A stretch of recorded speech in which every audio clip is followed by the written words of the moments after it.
English bread เนื้อเนียนนุ่มเด้งว้าวอร่อยเต็มคำ delicious ใหม่ Farmhouse English Bread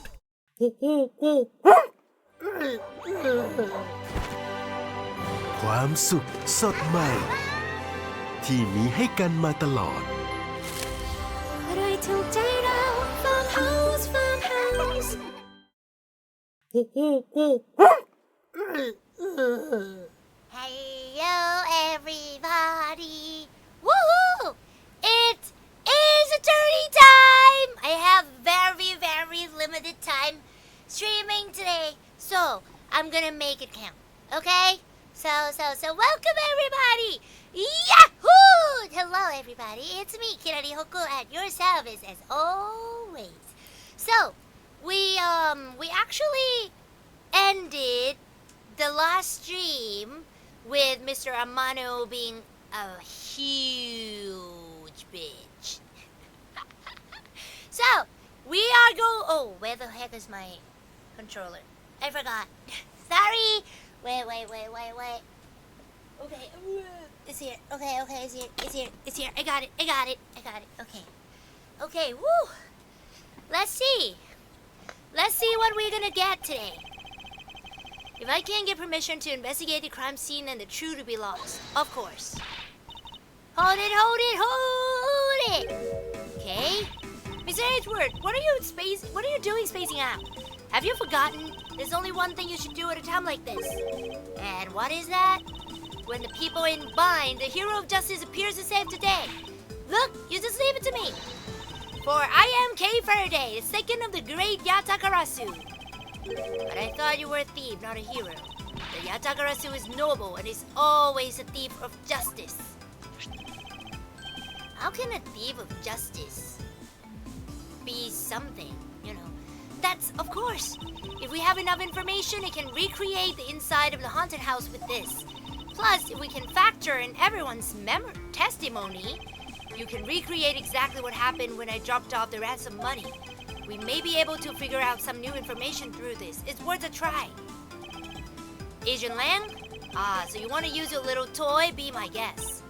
Okay, hang on. You're all about to witness the true power of real modern-day Robin Hood. Hello, welcome! Wow, you're very early. How do you call it? An early riser. Welcome! Hello! Welcome! Am I the first viewer? Yes, and probably the only. Detective Gumshoe, is there a copy of the haunted house's blueprint among the police's reference documents? Yes, sir, we got it just in case we need it for the kidnapping case. Alright, I'll put the haunted house data then. Okay, nice. This is very, how do you call it? It's so freaking witchcraft. What is this? Where are we? It's like we're inside the haunted house. Even if we can't inspect the real location itself, the path to the truth slumbers here. If I can successfully navigate my way using logic, I'll ultimately arrive at the truth. Now then, I believe I'm ready to investigate the crime scene. Okay, what should I recreate first? You haven't figured it out yet? Hey, maybe I haven't. But I'm going to make you do all the hard work. Very well, I'd like to inspect the moment in which I was ambushed by my abductor. The two of them were definitely in this place at that time. If I can verify that, it may provide me with a new lead. Okay, I just come out into the hallway after leaving the money inside the dining room. At the time, I saw a badger slumped over on the floor at the end of the hall. What was the badger doing all the way down there? I also thought it strange. However, I thought that maybe it was simply a mannequin that was set there for atmosphere. Do you know which badger it was? No, it was too dark to tell. All I saw was a silhouette. In that case, I guess I'll just program a badger silhouette in for now. Okay, programming complete.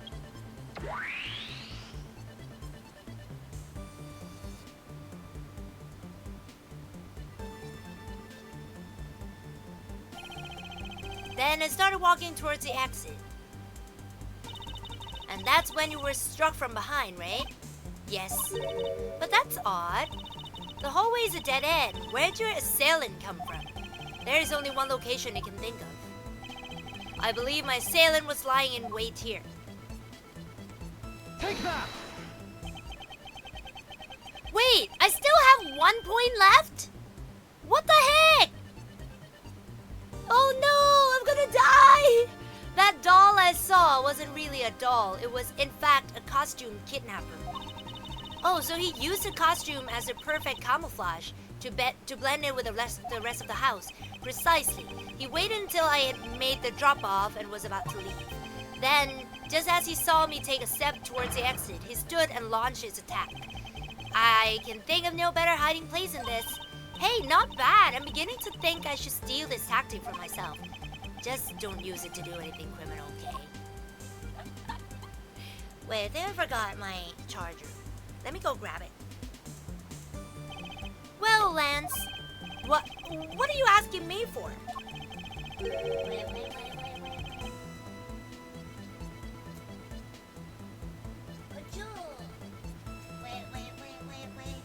I need a charger. It's so good that the PS5 have this USB port in front of it, so I can actually charge my phone too.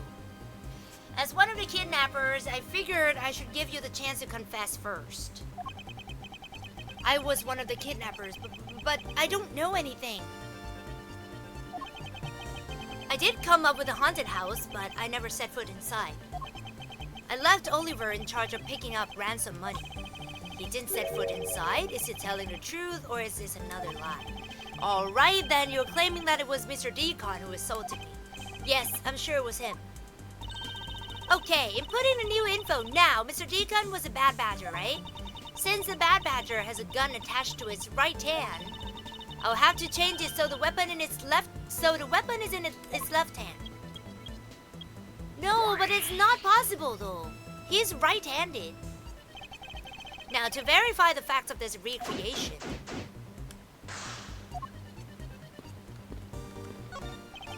it's a replica of myself. You were totally oblivious to what was behind you, huh? Yes, I suppose I'm also to blame for what happened to me. It was incredibly dark, which was all the more reason it should have been more alert. I vow to never be caught by surprise again. You didn't recreate the weapon. Well, I didn't exactly recreate something I knew nothing about. So tell me, what were you hit with? The attack came from behind, so I have no idea, but I doubt it was someone's bare hands. Okay, then where were you hit? I was hit on the right side of my head, just above my temple. Right side of the head? So that means the culprit is left-handed. There was a bit of blood, but it wasn't anything serious. Ouch, sounds painful. Why are you smirking like that when you say it? It's just your imagination. Now, let's see. I wonder if there's anything in the hallway that could have been used as a weapon. I'm looking for something the culprit could have... Oh no! I didn't save.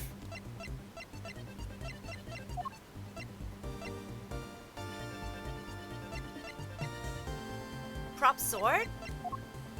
Yeah, that's the only thing I can think of. I have it. There was indeed one such object lying there in this hallway. A prop sword.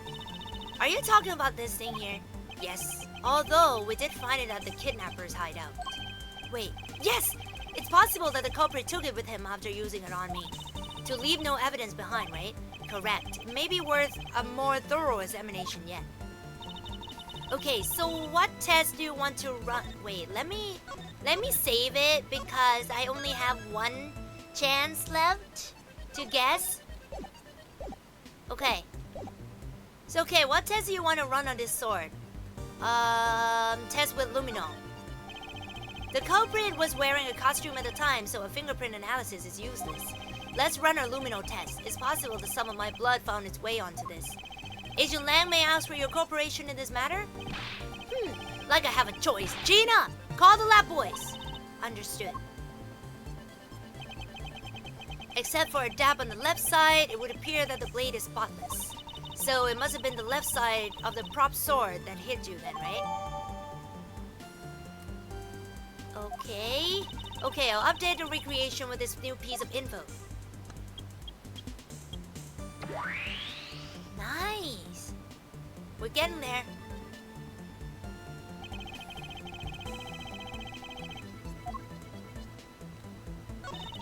You know, the Bad Badger is pretty bad looking when you see him up close. Well, what do you expect from a character named the Bad Badger? And those sunglasses, wearing them in the dark makes him seem extra bad. Now I'm lost. Which meaning of bad does she really mean?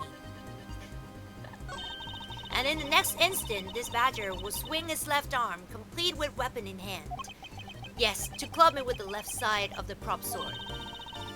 Shall we recreate the moment of impact? I want to see the pain expression on your face. It's just fine the way it is. Wait, maybe not.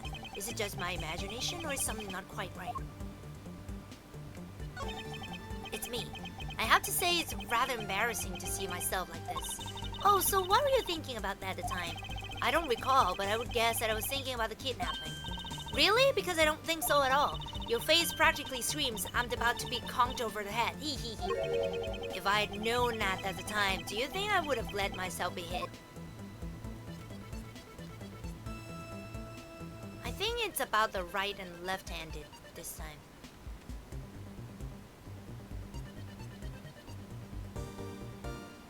Oh shit. What should I do? I only have one chance. I'm gonna die, people.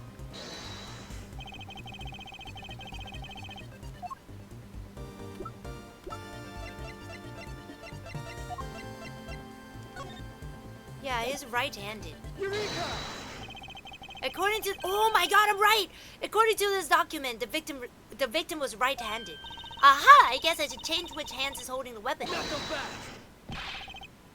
Hold on, you two. Didn't think I was going to ignore something like that, did you? What are you talking about? Look, no interrupting when I'm about to have a little fun. Ha! Even if you change your recreation, you'd only be wasting your time. It's not possible for that thing to hold something in its right hand, you know? But Mr. Edward's logic is... What's that thing called? The Bad Badger? Just take another good look at its right hand. Oh, I forgot the weapon isn't in its right hand because there's already a gun in it. Precisely. You knew that already? Yes, and I also know that the badger was holding a weapon in his right hand. Huh? Are you aware of what's coming out of your mouth? You're just contradicting yourself. I have evidence, of course. Prove that the culprit held the sword in his right hand. Sounds interesting. All right then, show me this evidence. This piece proves that the culprit held the weapon in the right hand when he struck. Take that! What? It's not? I was so confident.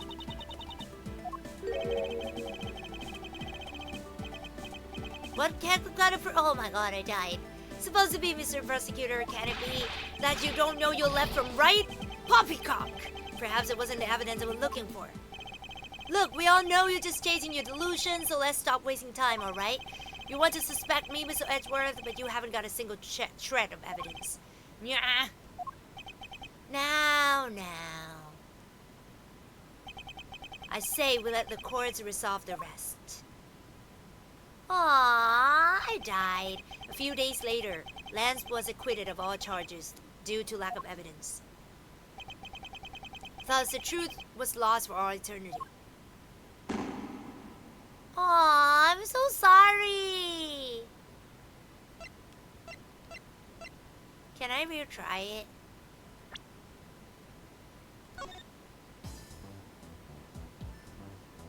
Oh, I can't. Oh, retrying makes the points come back. Okay. Look, think about when you're picking a lock. You hold the lockpick in your hand. Your right hand, Kate. That's only if you're right-handed and interested in thievery. Agent Lang, accept my apologies. I'll now show you what I have meant to show you all along. In that case, hurry up and show it to me already. This piece proves that the culprit held the weapon in his right hand when he struck. Take that! Oh! Oh no! I pressed the wrong button. I'm sorry. It was supposed to be... Wait.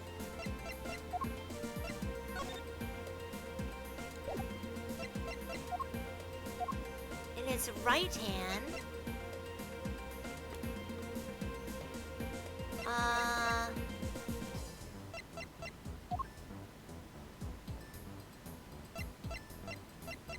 Oh yeah, it has to be this.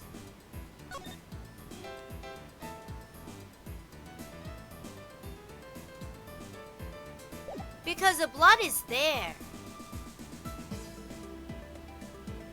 Take that! The answer is the weapon itself. There you go. Except for a bit on the left side, this prop sword is absolutely spotless. However, if the culprit had used his left hand, the blood would be on the opposite side. But the replica Bad Badger isn't holding the sword in his right hand. I don't know what's going on anymore. Given up already? It's simple. If he can't hold the sword in his left or his right hand, then the one who struck me could not have been the Bad Badger. Are you paying attention, Lance? Ah! Mr. Deacon could have not been the one who struck me. Which leaves only you as our primary suspect. Fine, it was me! I hit you! It appears that you lied to me yet again, but see how quickly they catch up to you, Lance. Wait, isn't Lance left-handed? Yes, but that's what makes his deception all the more interesting. He used his right hand to make it look like Mr. Deacon had been the one who struck me. For you see, firing a gun with one's non-dominant hand is difficult, but that level of dexterity isn't required to swing a prop sword. Ah! Okay, please input this new data. The one who hit me from behind was Lance. Or should I say the Proto-Badger. You got it! Here I go!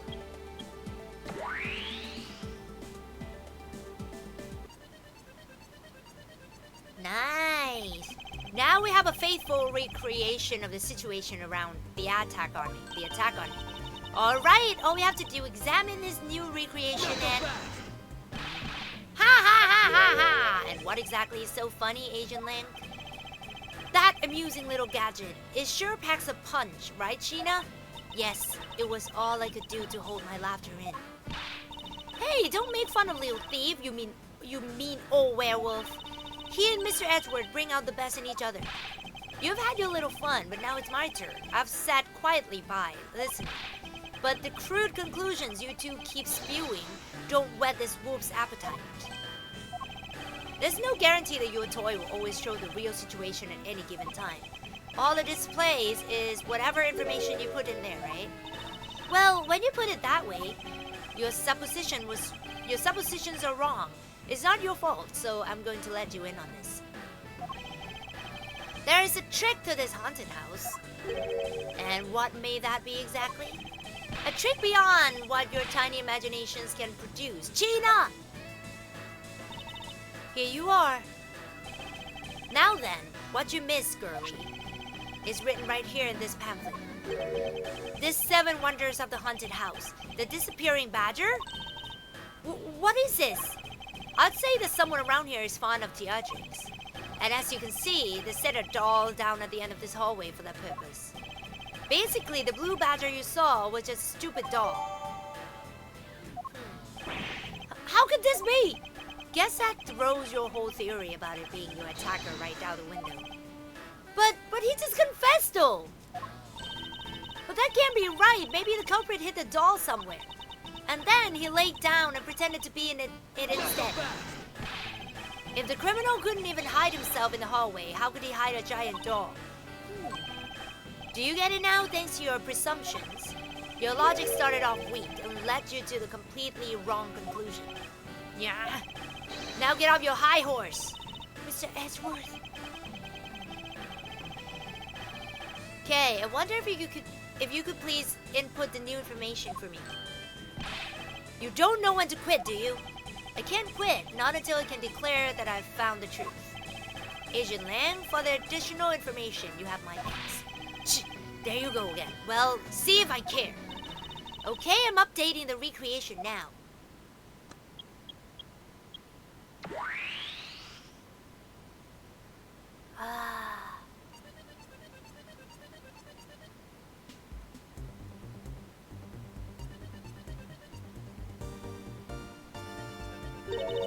That looks really weird.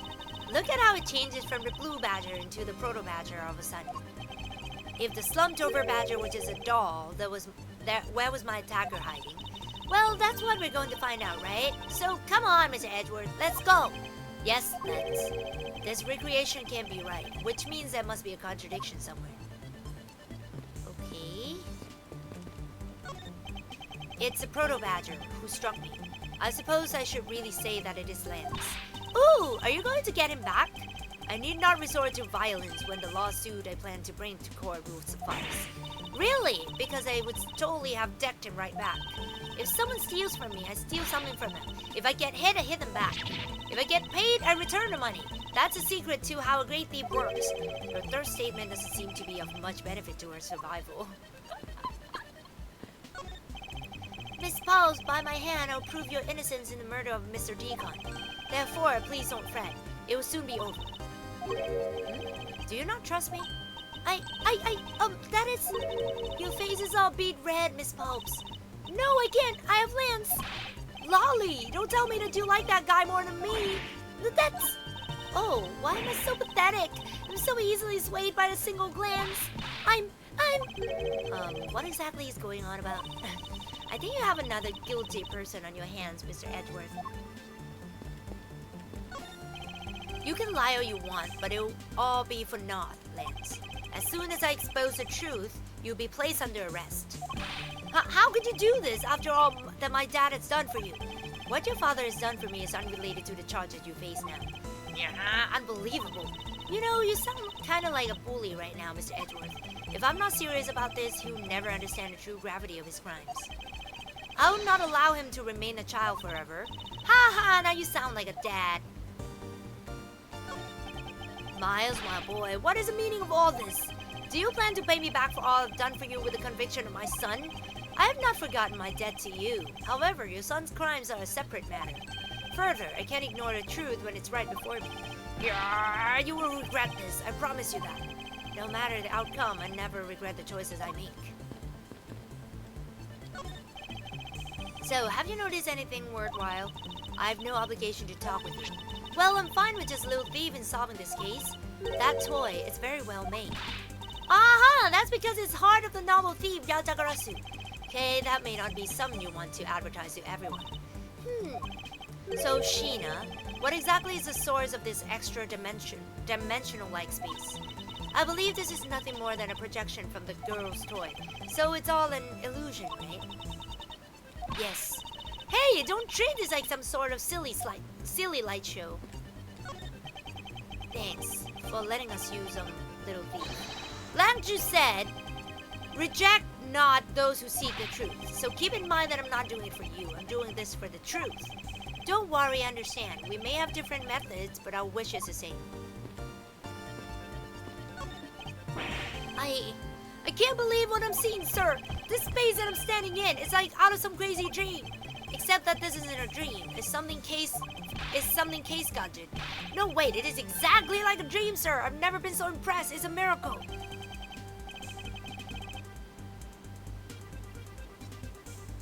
Someone sure is really impressed. Hee, I'm so glad you like it. Oh, so this is a product of your gadget? Your gadget? Now I wish I had one too. Well, once this is over, I'll let you play with it for a bit if you want. You do that for me, pal? Thanks. Alright, let's wrap this case up already. It's times like these that I wonder if they understand the seriousness of the situation. Okay. I just love talking to every single one of them. Yes? Okay, how is, little thief? Totally fine in recreating the crime scene. All that's left is more info.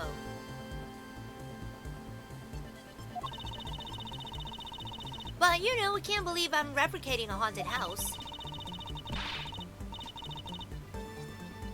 And that we're talking about the fate of $1 million. Pretty exciting stuff. I can't say I understand what is so exciting about recreating a crime scene. In any case, I believe that it is very probable that the murder occurred at this place.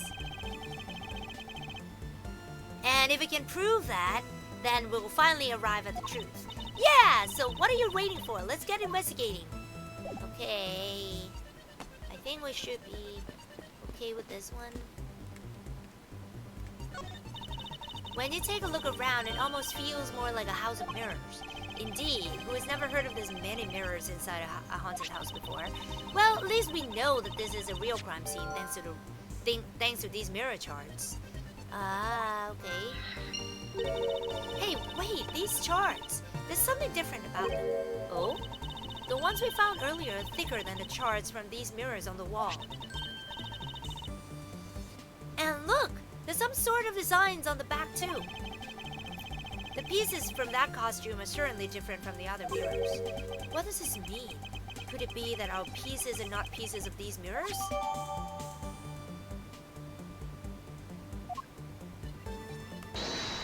Let's see what we have here. Okay, just mirror shirts. Like a mirror house haunted house hybrid. This place is for mirrors, okay.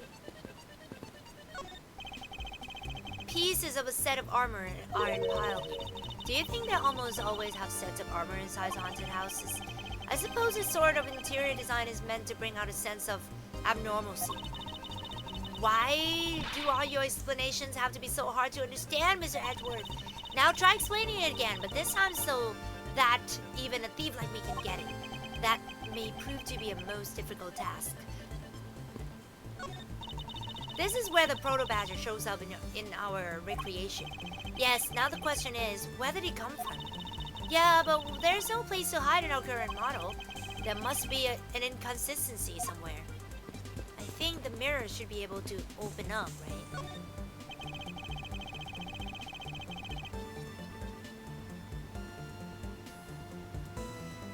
Okay. This blue badger is a doll for use in this haunted house.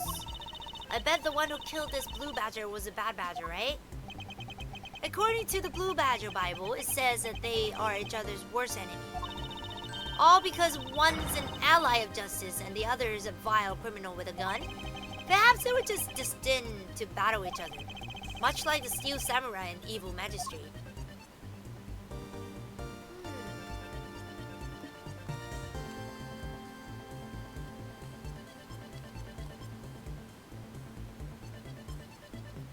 Wait, it can deduce this?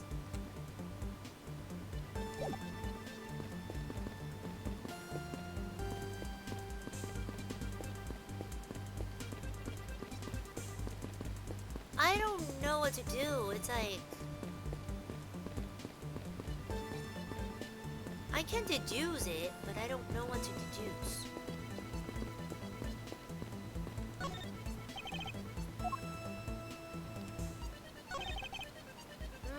It's a doll. The one who killed this blue badger was a bad badger. Hello! Welcome, welcome! Welcome, good morning, good morning. It's so early in the morning. According to the Blue Badger Bible, it says that they are each other's worst enemy. All because one...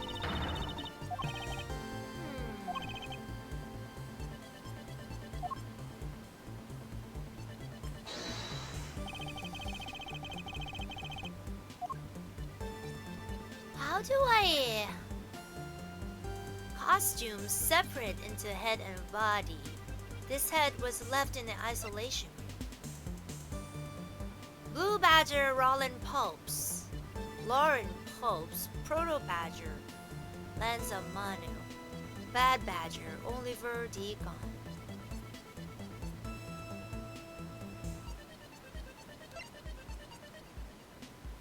Huh.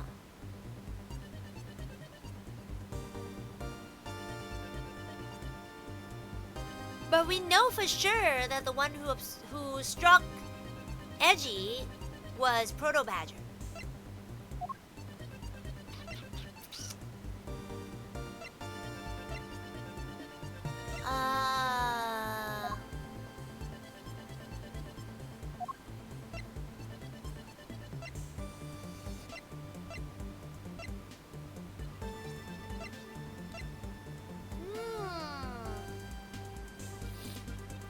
Prove he was shot from point blank.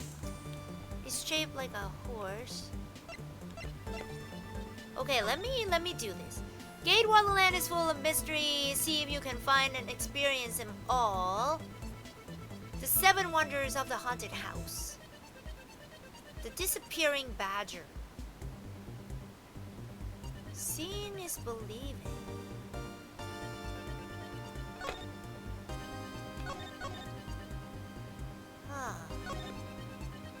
The disappearing badger. But it says a disappearing badger though. So if it disappears, it's not going to... How do you call it? It's not weird if it disappears, right?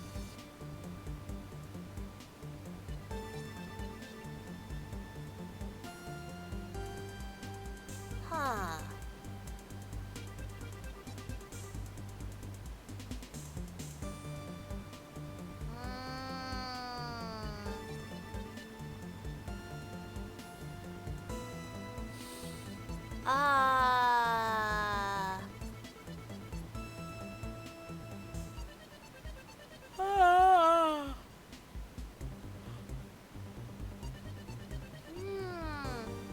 What should I say?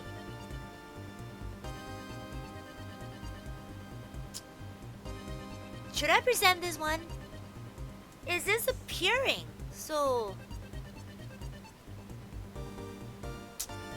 I should try. Eureka! Nope, it's not.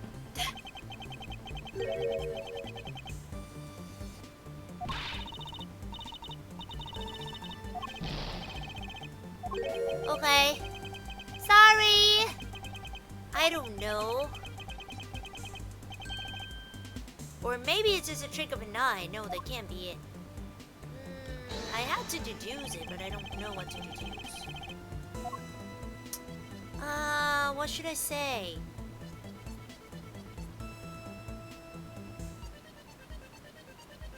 Oh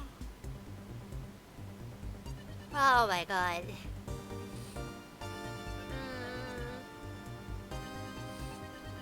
What should I say?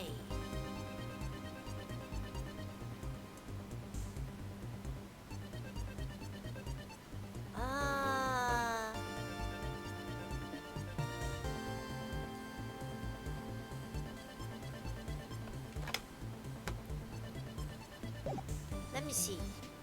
It's a blue badger. Let's see. An ally of justice who keeps the peace. The very first badger, a wild criminal with a gun. Note a unique pink bow.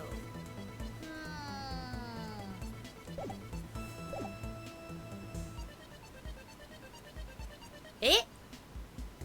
Wait a minute. Wait a minute.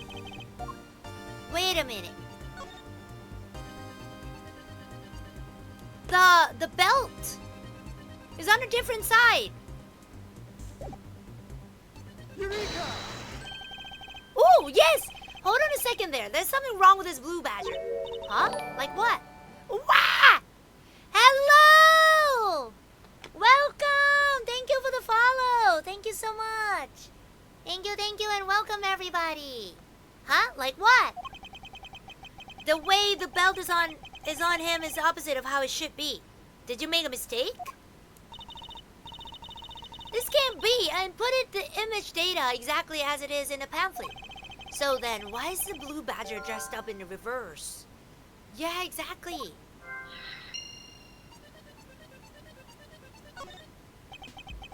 The blue badger in the pamphlet photo is in reverse to a regular blue badger. But why? There must be some sort of explanation.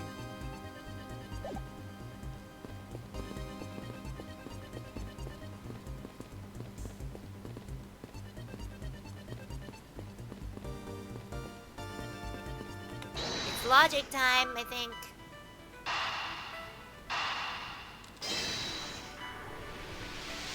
It's mirrored! Okay, do you remember what you said earlier? What I said earlier about what? About how this building might as well have been a house of mirrors. A house of mirrors? Oh, that would explain the reverse or mirror image. Yes, this blue badger might be nothing more than the reflected image of a real one. Then, was the blue badger you saw just a reflection? When I looked down this hall, I thought it was perfectly straight. However, if there was a mirror, ooh, then it would actually form an L shape, right? Precisely. I was deceived. The hallway was almost pitch black. And there was a beam in the hallway that obstructed my view of the other hallway. Wait, but why build this place like that? It sounds pretty pointless to me. Okay, this house is just another attraction at an amusement park. They created a mirror wall for a very specific purpose, one that I can point out to you. This was the reason they built a mirror wall.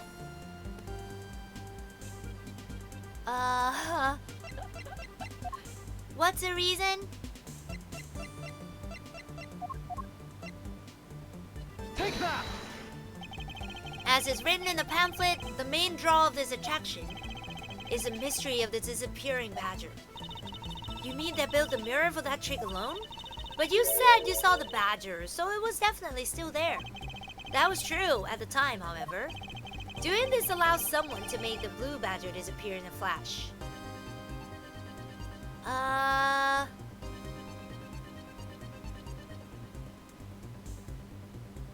Move the mirror wall. To remove a reflected image, simply move the mirror. First, the mirror was constructed so that it could be moved. Then, beyond where the mirror was, an empty hallway had to be created. So when they wanted people to see the blue badger, they would open the mirror. And when they wanted to hide it, they simply had to close it again. This explains why the other side of these fragments have a design on them. And if the pattern is the same as the other walls in this hallway, then when the mirror is closed, it will be blended in with the rest of the walls. This is a mirror trick that is Haunted House employs. And this also proves the existence of a hiding place for the culprit. Huh? How so? Think about it, Kay. There was a place that was outside of my field of vision. The culprit kept out of sight by hiding here. Of course. Take that! Oh no? I'm not sure how he kept out of sight by standing there. You mean to say that if a great thief like yourself couldn't hide here? Even the Yatagarasu has walls she can't overcome, you know? As I thought. I suppose it wasn't possible for the culprit either in that case. If you already know that, then why did you bring it up in the first place? Yeah, I need to rethink this. Okay, so it's here then. Take that! There was a very large blind spot, one that I could not see beyond, and it was here. Sorry. If my assailant hit on the other side of the movable mirror, then you wouldn't be able to see him. He didn't even need to do anything to the blue badger at all. Exactly. All he had to do was wait for me on the other side of the mirror. Wait, hold on. I just thought of something. Yes? Well, shouldn't the mirror wall be broken right now in reality? Since we have a few shards of it, we can probably assume it is. Yes, it most definitely is broken. The question is, when was it broken? Since we found these inside the victim's costume, that would mean that the victim was there when the mirror was broken. Wait, that sound.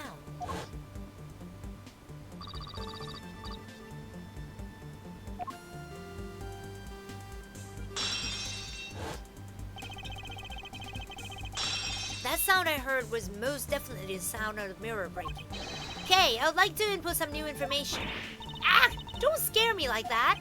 Sorry, but I need you to recreate something for me. Sure, whatever you need. So what do you need anyway?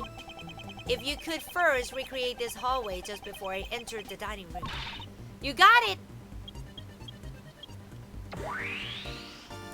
Ba-ba-ba-ba.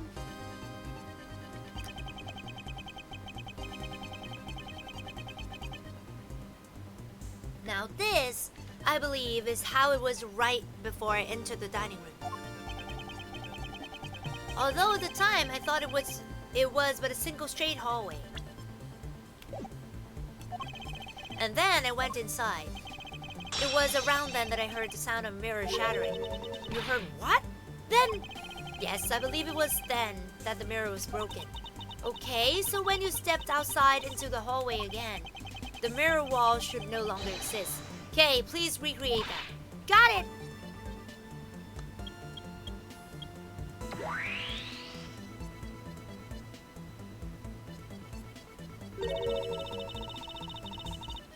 Wait, but with the mirror gone, the culprit lost his hiding spot. So where did he go in his proto-badger suit, Mr. Edgeworth? That's easy enough. With the mirror gone, he simply hid himself in the branch hallway. I think this about wraps it up. Looks like we finally solved everything.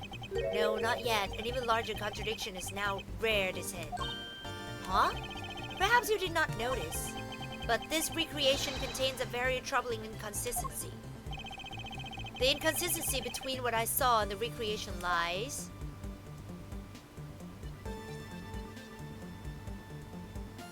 Wait. An even larger contradiction...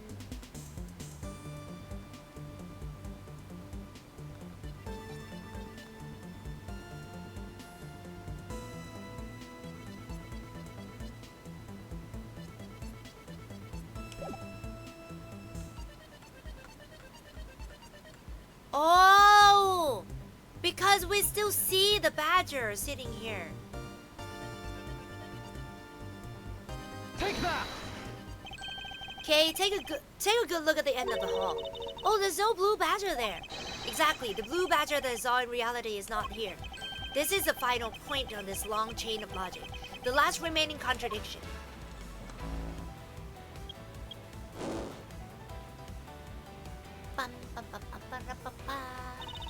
So let me get this straight. When you came out of dining room, you saw a badger, right? And that is precisely where the final contradiction lies. Something that shouldn't exist was there before me. Who or what do you suppose it was? I believe this is a real identity of our mystery badger.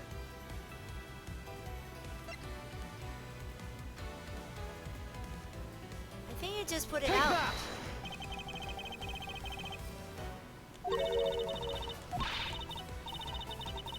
What? No?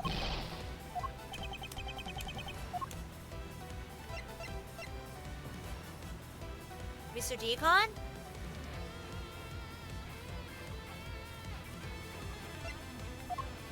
No, because Mr. Deacon was a bad badger. Wait, let's see.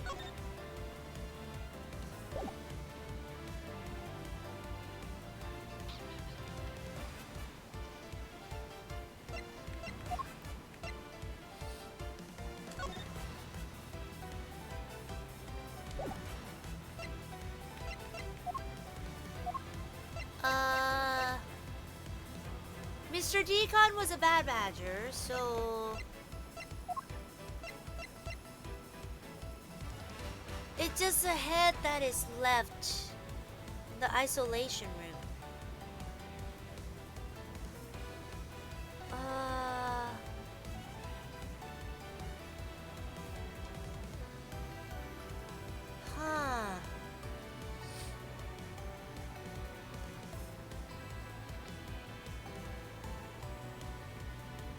I think it should be the costume.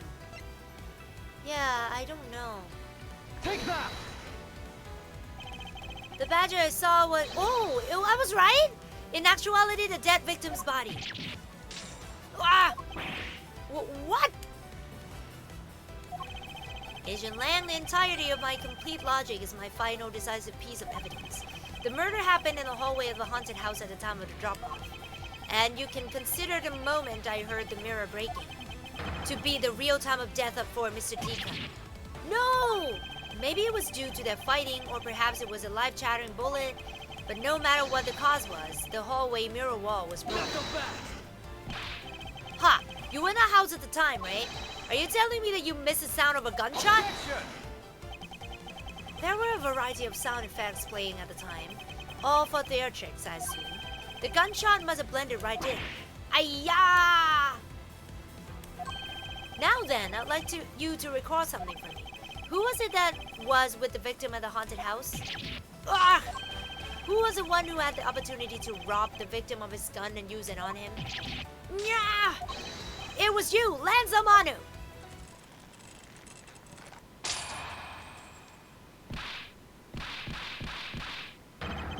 I'm sorry!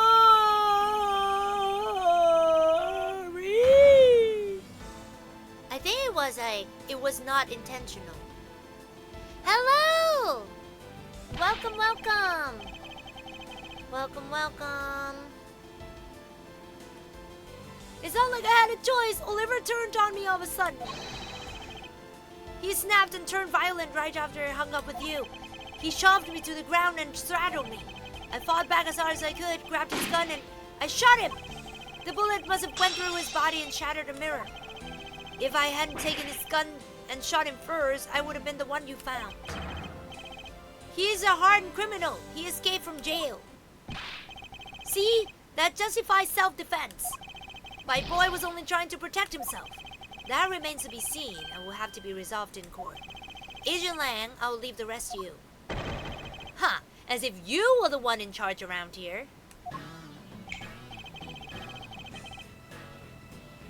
Guys, arrest these two and get him out of my sight. Well, wait, it had nothing to do with the murder.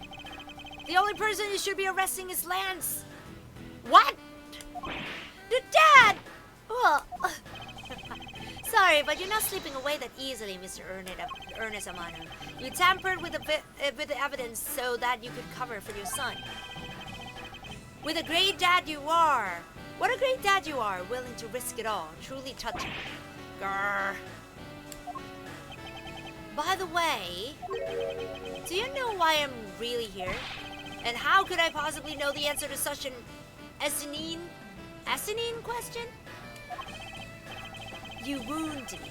I came all this way from across the sea just to see you, you know. You came to see me? What's that supposed to mean? I have a few things to ask you, Mr. Amano, about a case from 10 years ago. A case from 10 years ago? Oh, what's the name of that you used here for that case? Sheena! It's known as the KG8 incident. The KG8 incident? Oh, so you remember it? Good. Then you recall that the trigger in that case was the Amano Group scandal. Specifically, the charge of an internal smuggling ring. Smuggling? There's that word again. At the time, the person that was arrested as a ringleader was Mr. Amano's very own secretary, Mr. Colin Devoret. Ah, Father! Even though you pushed the crime onto your then secretary, Mr. Devoret, I always suspected that you were involved with the smuggling ring, Mr. Amano. Mr. Devoret was arrested in place of you, which is why when you broke out, you hid him from the police, right? You hid him in exchange for his silence on your little dirty secret. Now. Please calm down. I honestly have no idea what you're talking about. Pretend to be ignorant all you want. We're taking you down to the precinct anyway for a nice long chat.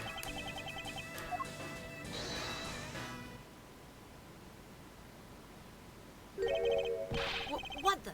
Who the heck was that? What? Eh? Oh! I totally forgot that this was in the past. I'll take him down to the precinct if you don't mind. And who the heck are you?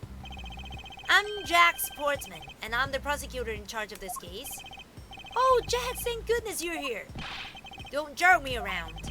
This is an Interpol case, so keep your paws off of my suspect. Sorry, but I can't comply. I've got the backing of the prosecutor's office.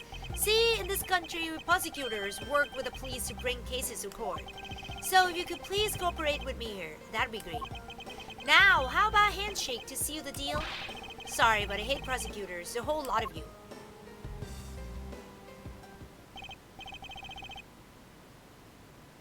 Guys, arrest the 2 suspects.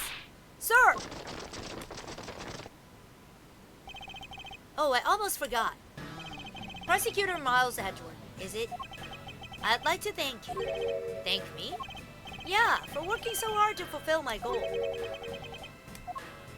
Hey, is that any way to thank someone? And what the heck is that supposed to mean? You were so relentless with Lance that you forced Ernest to tamper with the evidence. Thanks to that, I finally had a legitimate reason to arrest him. So how does it feel to bite the hand that feeds you? The hand that feeds me? I'm not sure I follow. Ha!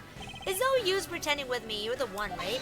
You're the corrupt prosecutor that's working for Mr. Armano and the smuggling ring, right? No, I would never do such a thing. Tch! What the heck? Our intel's never wrong. In your prosecutor's office is definitely someone who working with the ring. So Agent Lance suspected my relation to Mr. Armano. That must be the real reason behind his antagonistic attitude. On top of that, your mentor was Manfred von Kammer, right?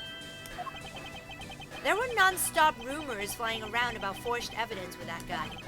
You're not twisting the truth behind those closed courtroom doors too, are you? The courtroom is a place where the truth is revealed. Ha ha ha ha ha! Well, don't worry. It's not only you, the whole lot of you can't be trusted. A prosecutor who never lost in 40 years, every defendant must be found guilty. Fueled by that kind of thinking, is it any wonder that courts produce nothing but falsities and lies?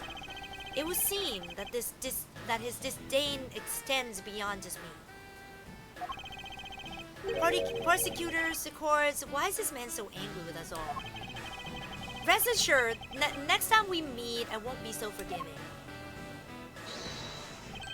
So don't you forget it. Please wait. Agent Sheena, why does Agent Lang hate all prosecutors so? Lang is the head of the long-honored House of Lang in Zhengfa. The heads of all police-related divisions in that country were of Lang blood. Were? What do you mean by that? Aren't they still? They were but that was long ago. They don't hold that sort of sway anymore. And it was all because of the courts. How can that be? A prosecutor once withheld and tampered with the evidence once one of the Lang detectives found. That evidence purity was tarnished and cost the Lang family's honor and trust. But not all prosecutors are like that. Even so, Lang would never respect the court again, or any prosecutor. So Agent Lang is a man who hates all courts and is unwilling to forgive prosecutors. Man, what a piece of work that guy is. Come on, Jim, we'd better catch up. Yeah. We've still got to deliver that thing to the old man after all.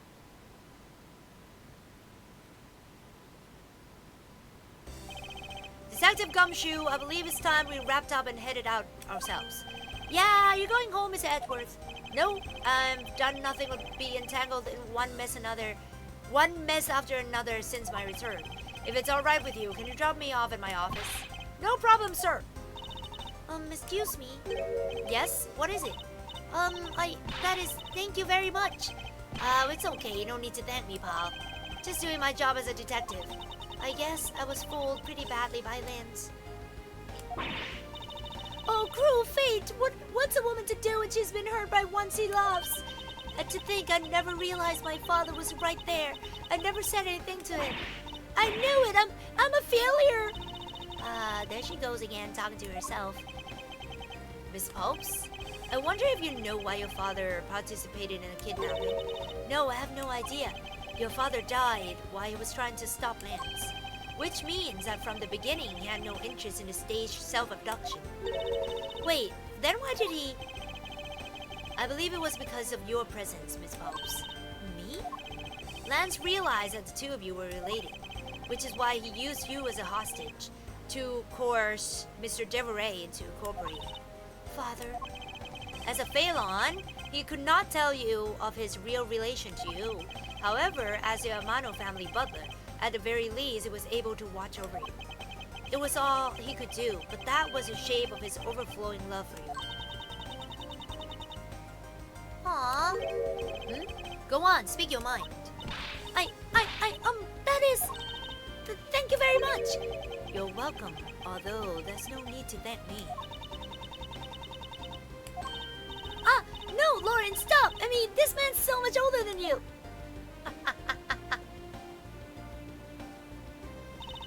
He looks like you've completely stolen her away, Mr. Edward. Way to go, sir! Your technique is way beyond the level of a great thief. What are you going on about now? Wow, your deducing skills may be sound, but you have no street smart. You have no street smarts. That's Mr. Edward for you. Yeah, I mean, he still hasn't figured out who I am at all. If you haven't remembered in all this time, I guess I'm just going to have to say it. This isn't the first time we've met, you know? What do you mean, Paul? Mr. Edgeworth, how do you know this girl? Looks like you totally forgot me too, Gummy. Gummy?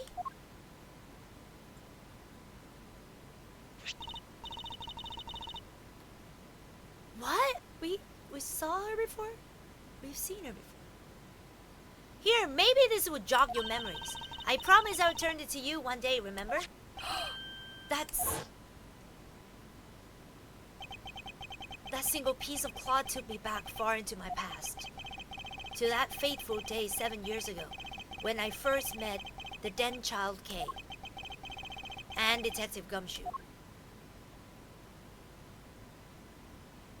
What? We're going back again in time? What the heck? We died once, people. Nice. Oh my god, he's so handsome. How is he so handsome? Okay. We're gonna start episode. I should be able to play for one part of it and then we have to go. Episode 4, Turnabout Reminiscence. Okay, let's go.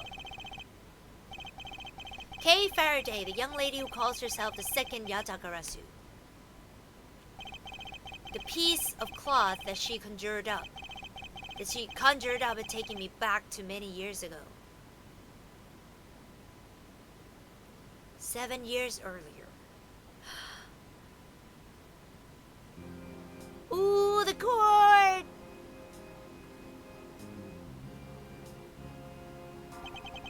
Yeah, that's right. I did it. I killed the guy.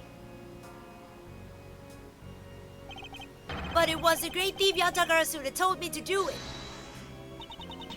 I asked the defendant just what exactly you're trying to say. Don't you get it? I know the true identity of the Yatakarasu.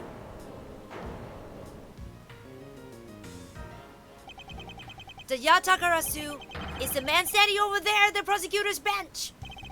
Are you saying that I'm the Yatakarasu? Don't you dare deny it. You told me to kill him when you snuck into the embassy. Are you claiming that Miss Faraday is a Yatakarasu? That's exactly what it said. Mr. Rell, I think I've heard just enough out of you. Your Honor, please listen to me. I'm telling you the truth. You've got to believe me.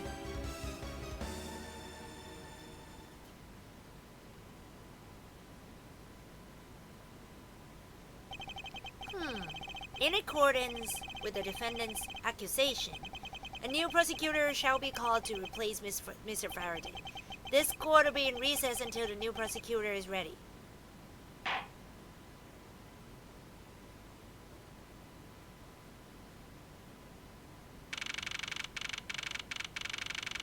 Ah! Oh my god, I like his hair. September 10, 3:20 p.m. District Court, 3rd floor lobby. It's almost time for me to enter the courtroom. And so it is my first assignment as a prosecutor will be as a replacement for a prosecutor who has been accused by the defendant. Edgeworth? Fonkama!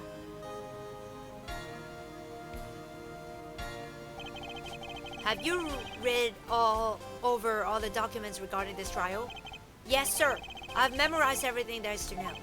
Very good. The paperwork for the prosecutor's substitution is just about complete. Edgeworth, always bear in mind that as your mentor, I, Manfred von Kamma, will accept nothing short of perfection. I understand, sir. To have the chance to stand in court at such an early stage in my career, I'm honored and proud. As I have watched over your studies, I'm giving you this very rare chance. Prove yourself. Crush your defendant's pathetic lies into oblivion. Yes, sir! He's such an evil. That's such a legendary prosecutor will be watching and judging my performance. I have to be perfect in every way.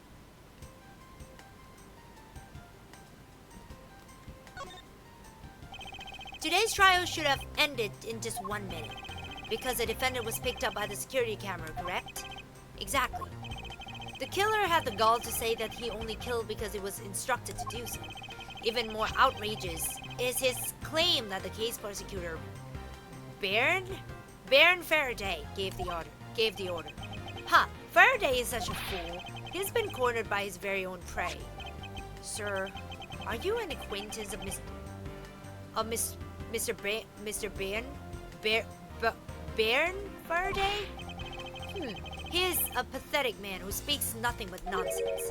Nonsense. He once tried to explain to me a way of punishing those who cannot be brought to court. Those who cannot be brought to court. That is nonsense, for a man is above the law. Well, there are always a few exceptions. However, there's no reason to even deal with such individuals. A prosecutor is a guardian of the court, one with no obligation to outside matters. Thus, there is no reason to deal with such individuals, I see. Edgeworth, disgracing yourself as Faraday has will not be forgiven.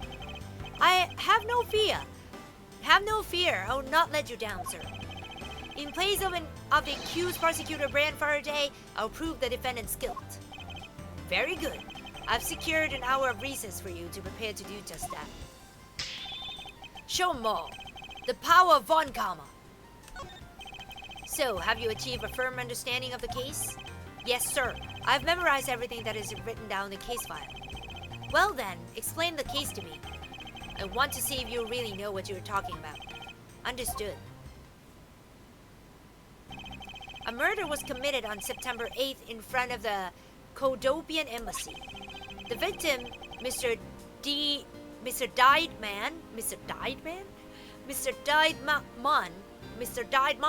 was a staff member at the embassy.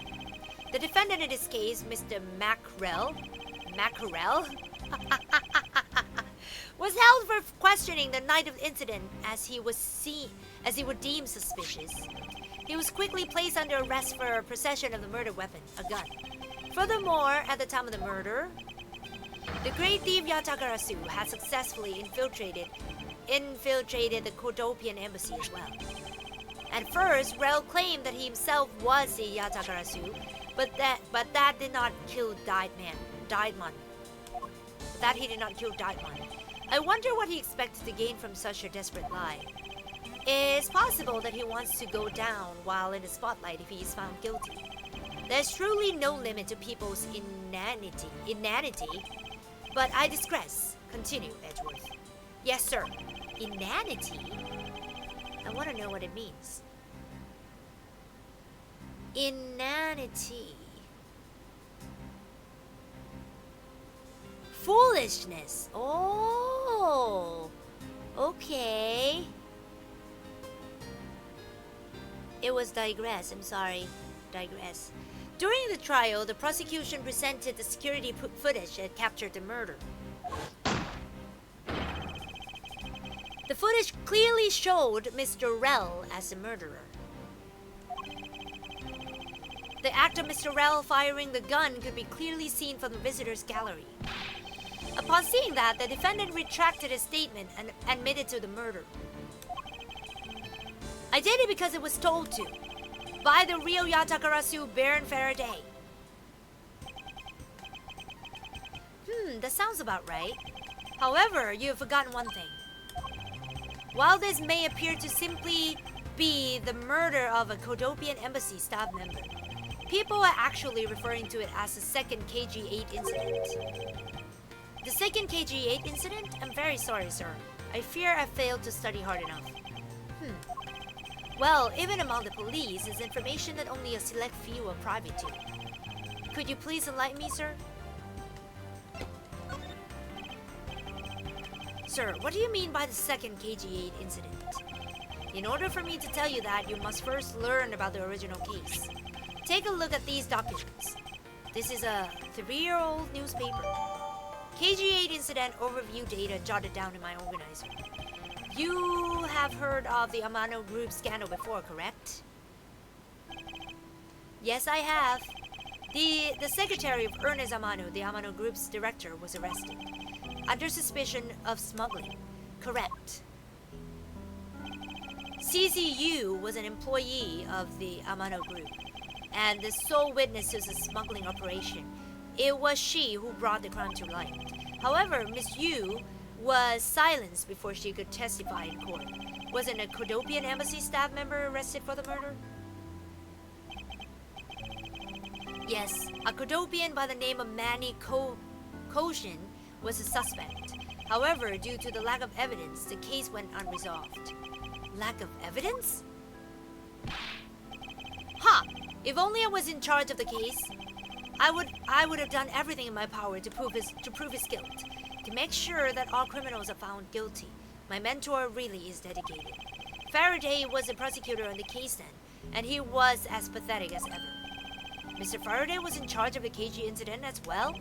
That's right. And now, once again, the victim of the case you are currently assigned to was someone who was scheduled to testify against a smuggling organization. And just like last time, the victim was murdered right before he was to testify. You're catching on. The victim was murdered just before his day in court against the smuggling organization. Events are occurring almost exactly the same way as it did in the KG8 incident. So that's why it is being called the second KG8 incident. Yes. Yet there's one difference between the two incidents. What would that be? The so-called noble thief that is sending everyone into an uproar. The great thief Yatagarasu. Yatagarasu? I better find out more.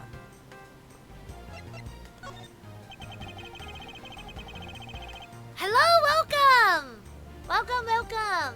If it is true that the Yatagarasu showed up at the Kodopian embassy, what could he or she have been after?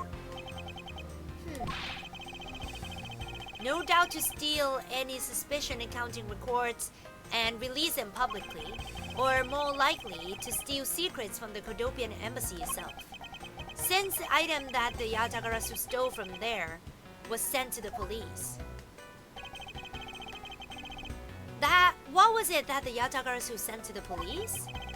I don't know the details. Anything related to the Yatagarasu is getting the top secret treatment. Still, I find it very ironic. By returning the stolen item to the police, it was proof positive that the Yatagarasu had infiltrated the embassy on the same day a staff member was killed. Criminals have a way of incriminating themselves, wouldn't you say? That would have to be the first time the Yatagarasu has left evidence behind, correct? Yes, indeed. If you wish to learn more about the Yatagarasu, then I suggest you ask Faraday. Mr. Faraday?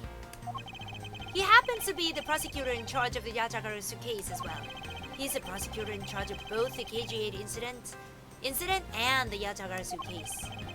Mr. Faraday really has a lot on his plate. What is it, little girl? You scary, mister. Oh. Did you need some... I want to trade these coins with you. A fistful of dimes, quarters, and pennies, but it looks like you have exactly $1. Is this what you want? Thanks, that's exactly what I needed. Could that child be here to watch a trial? How disrespectful for a child like that to be running around inside the courthouse. Does no one have respect for this country's judicial system anymore?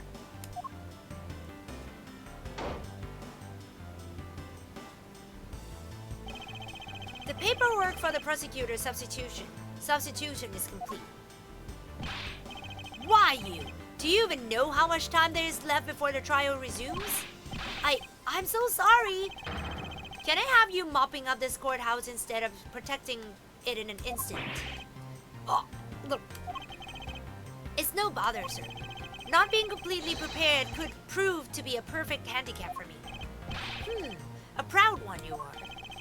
You had better collect the evidence from Faraday and prepare yourself. It's time for your debut, Edgeworth. Yay! Be a Vtuber, let's go!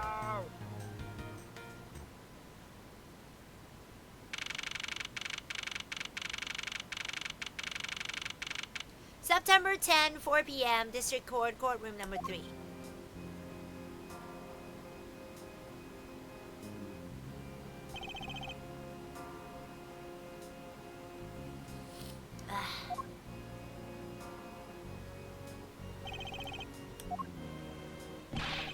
Just what is going on? Why isn't Faraday here yet? How is it possible that the defense is not prepared yet either? Believe? Where's Mr. Faraday? I'm not sure. I wasn't really paying attention.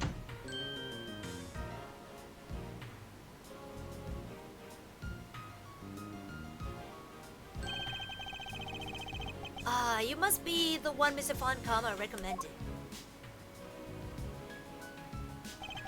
I hear this will be your first trial. I look forward to seeing how you perform. Oh, by the way, was there someone celebrating birthday during recess? I could have sworn I heard a popper going off. Come to think of it, the other day with my grandson. Sir, it looks like the trial is about to resume, however. Yes, it will be all but impossible to prove the witness a liar, without the evidence from Faraday. What is the blasted buffoon up to?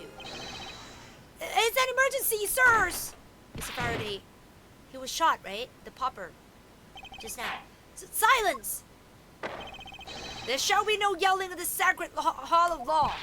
Bailiff, remove that man from this courtroom at once.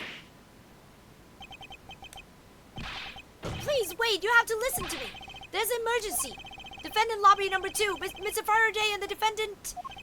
The two of them, they're both dead, Your Honor. What?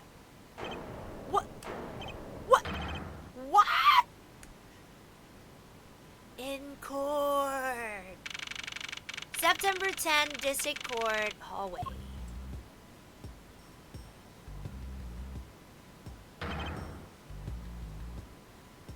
Step back.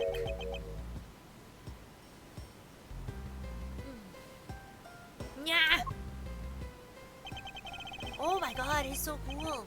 No one's allowed on the crime scene, period. Just who does this oddball think he is? This is becoming quite a hotspot. Isn't she Mr. Rell's defense attorney? Hey you! No running in a hallway, pal! And who are you to tell me what to do? I'll never find out what's going on like this. It's time for some civil discourse. Oh my god.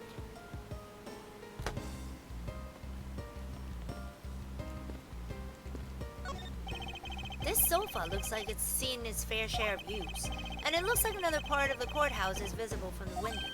Ah! My eyes have locked with my reflection's eyes in the barred window. That's still no fun, comma. I refuse to back down. What the heck? Edgy, I won.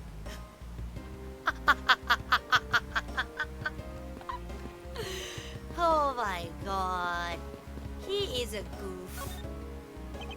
Excuse me, but who are you? Detective Tyrell. Bad. Homicide. I was informed of the situation and came as quickly as possible. So how'd you arrive and inspect the body before me?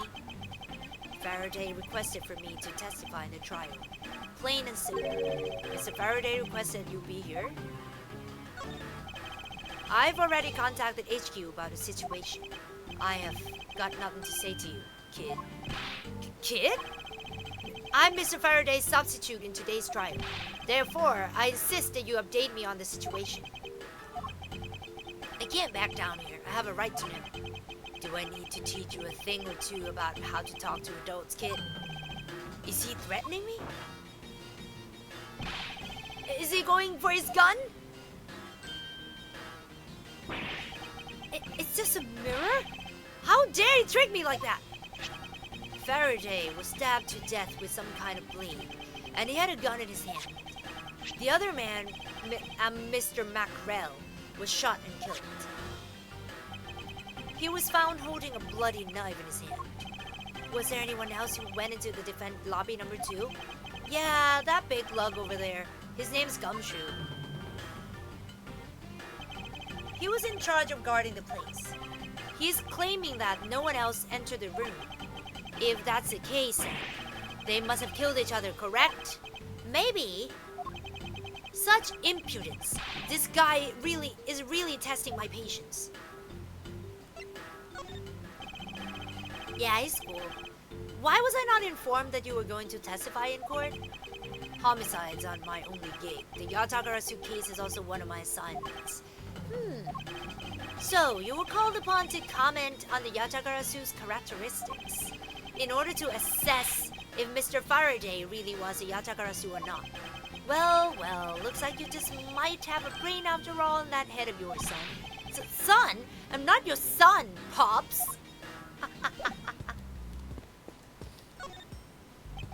Do you have a minute? You know, I'm not really into talking to people I don't know, especially at a time like this. I apologize for not introducing myself before bothering you.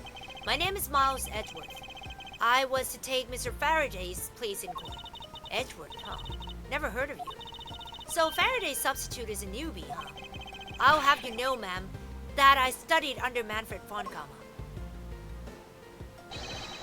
Do not take me for some naive novice.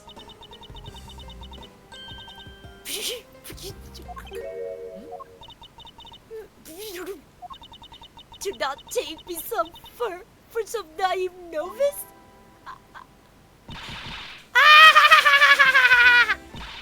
So you're still in a Fonkama! I should have... Those clothes are a dead giveaway! Stop right there! These are the garments of one who gallantly presents the facts. Thanks for the great laugh, but try not to make me laugh so much, okay? I wasn't trying to do anything of the sort. Just kidding! I was just goofing around. By the way, do you know who I am? My name is Callisto Yu. And if you're telling the truth, then we are about to go head-to-head in court. But of course, I've heard much about you, Miss Yu. But of course, I've heard much about you. You're a regular Shakespeare. Did I say something funny? Oh my god, I'd like to update me on the situation. I don't really know anything. Why did you try talking to those detectives over there? If that's the case, then why are you here?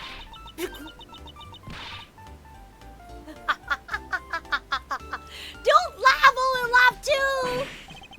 What's so funny? It's just that the way you speak is so tactless. The person who was going against in court until only a little while ago was just murdered. It's not like I could go back into the courtroom pretending as though nothing happened. That's a good point. I apologize for asking such an insensitive question. It's fine. Don't worry about it.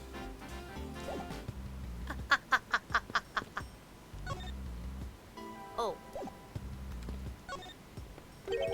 And you are? Who, me? Hey, Paul. It's common courtesy to tell someone your name first before arguing theirs. Point taken. My name is Miles Edgeworth. I am a district prosecutor. A prosecutor? I've never seen a prosecutor as young as you, Paul. I've told you my name. Now would you mind telling me yours? Detective Dick Gumshoe, and just recently I achieved my dream of becoming a detective. More than a dream, it's what I was born to do. Wait, maybe I should check and make sure I'm not really in some crazy dream first. This detective is entirely too excited to be at a murder scene. So, Detective Gumshoe, would you mind telling me what you know about the incident? You know that I don't have to tell you anything, right? I know that. But it would behoove you to fill me in on what you know. Wow, you're a proud one for such a youngster, aren't you? Well, anyway, Detective Bad is the one in charge, so you're just gonna have to ask him for all the details, okay? As for me, I was guarding the door to the defendant lobby number 2. So you were on guard duty. Did you notice anything strange while you were on duty? Well, I freaked out when I heard a gunshot, and then I kind of froze. You're a detective, and a measly gunshot scared you that much? Then again, I can hardly claim to not know what it's like to hear one at close range. Then Detective Bad came running to the scene. We went into lobby number 2 together, and both men were lying there, dead. Is that everything? Yeah, that's it. I was in the hallway the whole time, but I didn't hear a simple peep of struggle. Interesting. Other than the gunshot, he didn't hear a single sound or commotion.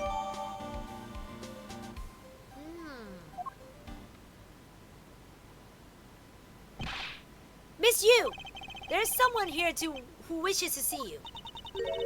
Who is it? A Cordobian embassy staff member by the name of Manny Koshin. What? What's going on? Detective Bad and Miss Yu's moods has changed all of a sudden. Wait a second, was it Manny Koshin? I'll be right there. It's nice to see you again, Miss Yu. Why are you here? I have no desire to ever see you again. Now. Actually, would you mind stepping outside for a brief chat? Fine, let's go. Everyone is here, like gathering. Bad. Fonkama? It's been a long time. I knew you would show up. You usually do when a Yatakarasu is involved, and I see this case is no exception. Do you know Detective Bad, sir? Yes, he's like an old bloodhound that never leaves the scene of the crime. If only he would get a promotion and move on. It's a crime scene where a detective is most useful and effective. It's not like I don't know that. Moving on though, Bad. The man that I just passed by. Was he not the suspect from the KG-8 incident? So I was right.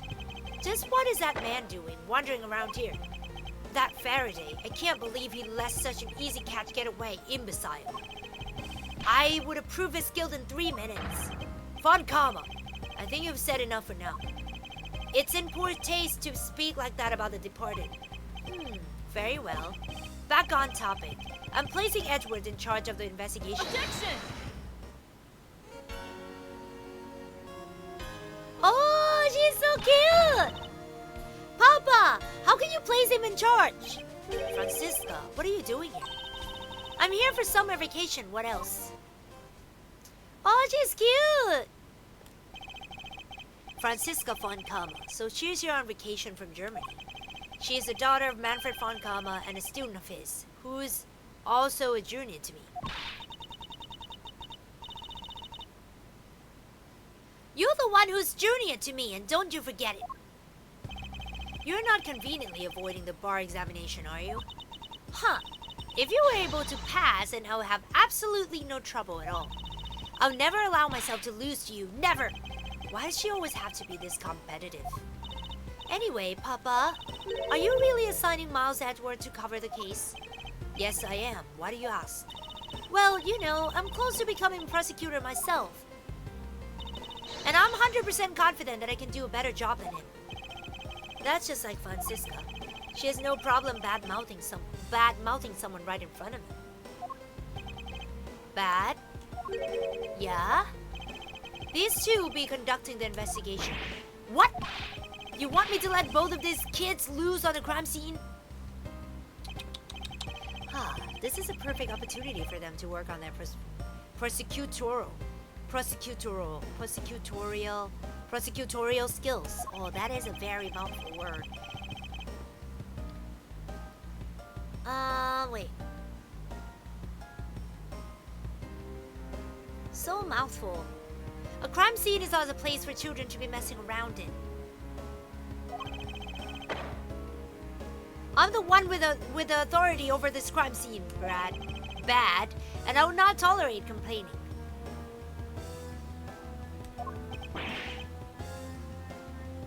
Nyah. Edward! Francisca! Way. Look at these youngsters, so handsome and so cute. I know, right? They're so cute. Edward, Francisca, I leave this case to the two of you. Understood, sir. Yes, Papa. I'll go take care of the paperwork now. Remember, I will accept nothing but a perfect report from the both of you. Do not disappoint me.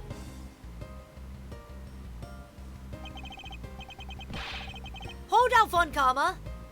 I still have something. Blah, blah, blah. Miles Edgeworth. Still haven't agreed to this. Okay. It's been quite some time, Francisca. This will be the perfect chance for us to see which of us is truly worthy of the phone comma name. Would it kill you to at least say hello? Nah. Long time no see. Very good. Just because you became a prosecutor first doesn't mean you can act all proud.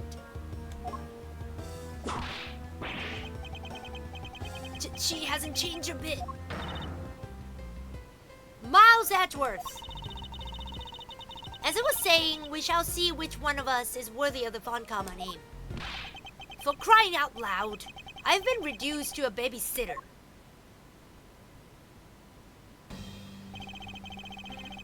It looks like Mr. Von Comma was successful in convincing the detective. That's just like him, he never fails. Now, I'd appreciate it if you could quickly run me through the facts, Detective Bad. You're better off checking things out on your own. Very well. Seems like getting help from Detective Bad will be a most arduous task. Arduous? You British people, why? Why would you use such a big word? Arduous. Hard. Oh my god, they're on top of each other! What the heck? What the heck is going on? Hello! Gumshoe's so lucky that time she didn't have a whip. I know, right? The detective name already foreshadow. Yeah, I love the names. Hello, welcome! Good morning. September 10, 4:15 p.m. District Court, Defendant Lobby number 2. Oh my god. Yeah, is the only real explanation that they killed each other simultaneously? Miles Edward! You should listen to someone until they are finished talking. What are you talking about? I'll only say it one more time. This is a competition to see who is truly worthy of a phone comma name. A competition? The person that figures out the truth first wins. So the person who doesn't discover the truth is a dishonor to the name? Exactly! I don't care that you became a prosecutor before me. I simply refuse to hear any more foolish things come from your foolishly foolish mouth. Fine. Whatever makes you happy. Can I take that as you accepting my challenge? Once again, whatever makes you happy. Huh. Well then, let's begin the investigation, shall we? I'm going to find the perfect evidence and prettily present it while, like the professional I am, competing to discover the truth behind the crime. How delightfully childish. You kids over there! Kid? Huh. Serves you right, Miles. He just called you a kid. I said kids, kid. How dare you call me a kid as well? I'll do what I please, and I won't allow you to cause a ruckus on my crime scene. Hey, big eye. You are going to watch over these two. Yes, sir! Detective Bat, sir! Now, do what I say from now on, kids, okay? You'd better not get in our way, Scruffy. You'll feel the bite of my whip if you do. Then you, prosecutor boy.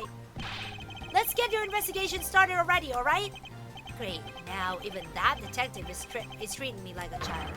Alright, it's time to get investigating. Get a move on, prosecutor boy. My name is Miles Edgeworth. And if you were to call me prosecutor boy one more time, it'll be my duty as a prosecutor to look into your monthly salary. What? And what would you do with my salary after you saw how much it was? That's up to you now, isn't it? Really? Sounds good, pal. He's so naive.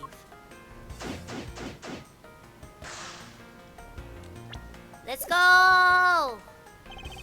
Detective Bad, may I have a word with you? What is it? It appears that both a knife and a gun were used as murder weapons. Yeah, it does. That leads us to our first question of the investigation. Whether the men acquired the weapon. The gun was inside of Faraday's bag. It was a piece of evidence that was presented in the trial earlier today. It was used to kill the Cordobian embassy staff member. But I never heard of anything about the knife. Mr. Rell was being held by the police. There's no way he could have brought it in. Which means it's possible that Faraday had a knife on him from the start as well. Could it have been a piece of evidence that had yet to be presented? But then, why doesn't Detective Bad know about it? Wait, what if...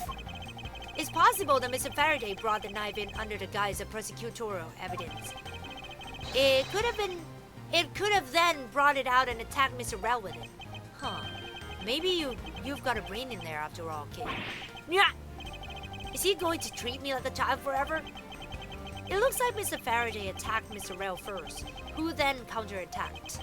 That's the only logical conclusion you can draw from a scene like this. Not yet. I feel that it's much too early to be drawing conclusions already. I must first find conclusive evidence so as to protect the honor of the Fanname name. Detective Bad, do you have any thoughts on the case? Faraday and Rell. It looks like they killed each other to me.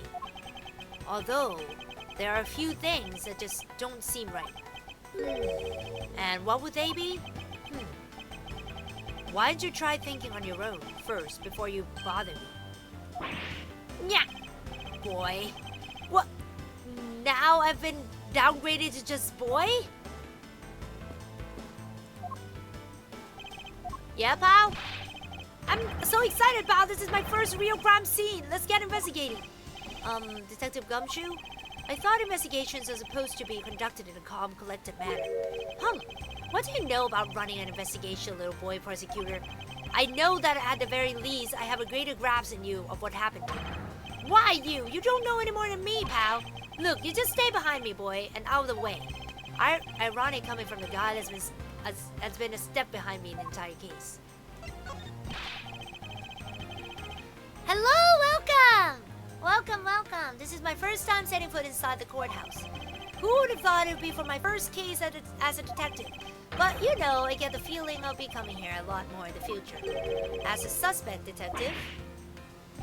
Of course not, pal! Anyway, this lobby is pretty luxurious. I mean, for a defendant's lobby, it's got a pretty big TV. Oh, and there's a tea set on the table over there. Bet you didn't know I like to drink tea. Wow, this room really is decked out. If it means spending time in here, maybe being a suspect isn't such a bad thing after all. I'm beginning to suspect that leaving this detective in charge of anything might be bad. But he's right, this room is rather well furnished. And somewhere in this room, the truth is slumbering. It's time to find it and give it a wake-up call.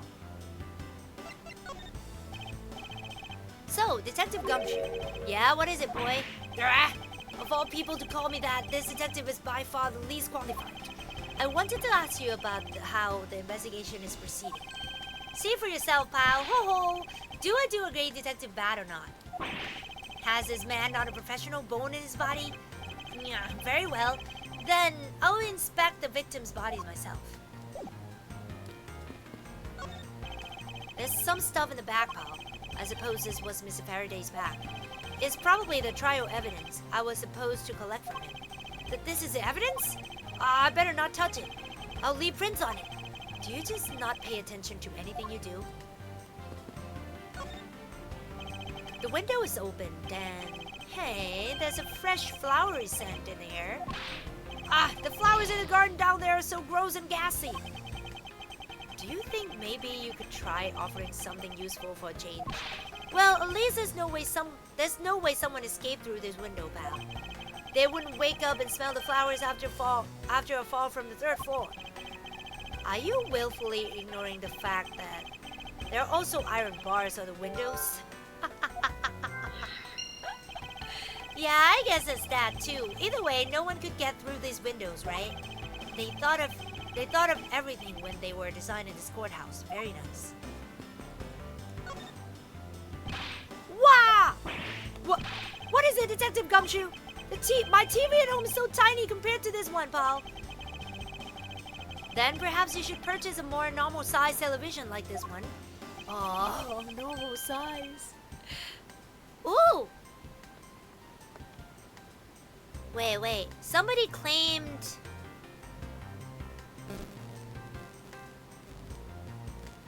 Let me see.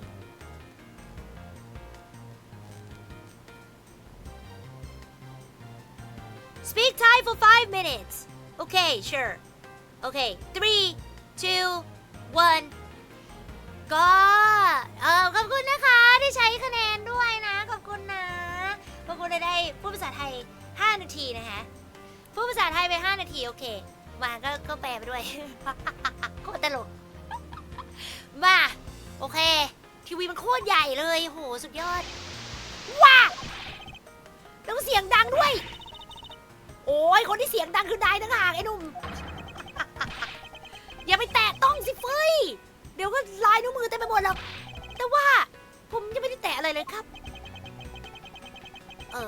การที่แบบรักษาเขาเรียกว่าอะไรอ่ะไอ้ที่เกิดเหตุไว้อ่ะมันเป็นสิ่งที่แบบมันเป็นสิ่งที่ง่ายมากๆสำหรับคนเป็นนักสืบเป็นนักเฟย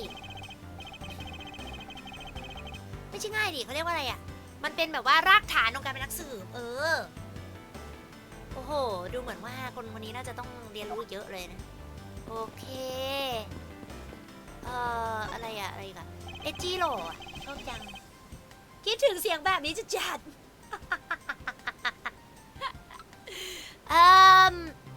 มีถุงพลาสติกอยู่บนโต๊ะนะคะแล้วก็มีเซตน้ำชาด้วยแต่ดูเหมือนไม่ได้มีใครแตะต้องมันเลยดูแบบโต๊ะมันดูแบบเรียบร้อยมากเลยอะไม่ได้น่าจะไม่มีการแบบเขาเรียกว่าอะไรอะน่าจะไม่มีการต่อยตีกันเกิดขึ้นเอาอีกสัก5 นาทีวะ แล้วแต่เลยบางทีแบบเขาอาจจะตีกันเงียบๆก็ได้นะครับเพราะว่าผมไม่ได้ยินอะไรเลยอ่ะโอ้บางทีถุงที่มันเกลื่อนกลาดอยู่บนพื้นมันอาจจะแบบทำให้เราไม่ได้ยินก็ได้เปล่า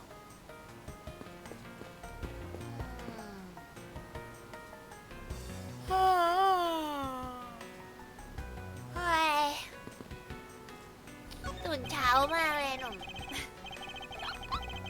ตื่นเช้ามากวันนี้ครูตื่น6 โมงกว่า6 โมงนิดๆโอ้ต้นไม้ประดับเนี่ยมันก็ดีอยู่นะมันแบบมันสบายใจดีอะบางทีแบบน่าจะซื้อไว้ในห้องมากก็ดีโอเคขอบคุณนะสำหรับการบอกกล่าวดูเหมือนว่าโซฟาเนี่ยมันจะทิ้งได้ทุกเมื่อเลยนะมันแบบดูเก่ามากมันนุ่มมากเลยอะฉันสามารถนอนได้25 ชั่วโมงเลยนะเนี่ยต่อวันโอ้โหถ้าเกิดว่าฉันเอาเขาไปทิ้งได้ก็ดี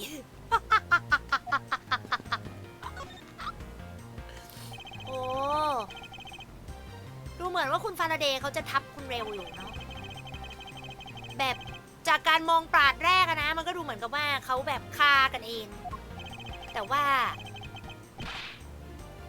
ถ้าเกิดว่าใช้ตรรกะแล้วผมว่าบทสรุปที่มันถูกต้องที่สุดก็น่าจะ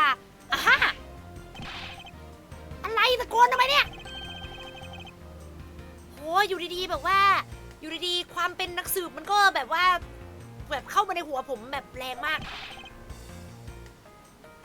เห็นไหมมันเป็นแบบคุณเร็วอ่ะเขาล้มก่อนเว้ยโอ้ยนายไม่ต้องใช้ความเป็นนักสืบเพื่อที่จะมองสิ่งนั้นออกเว้ยมันเป็นคอมมอนเซนส์นี่นุ่ม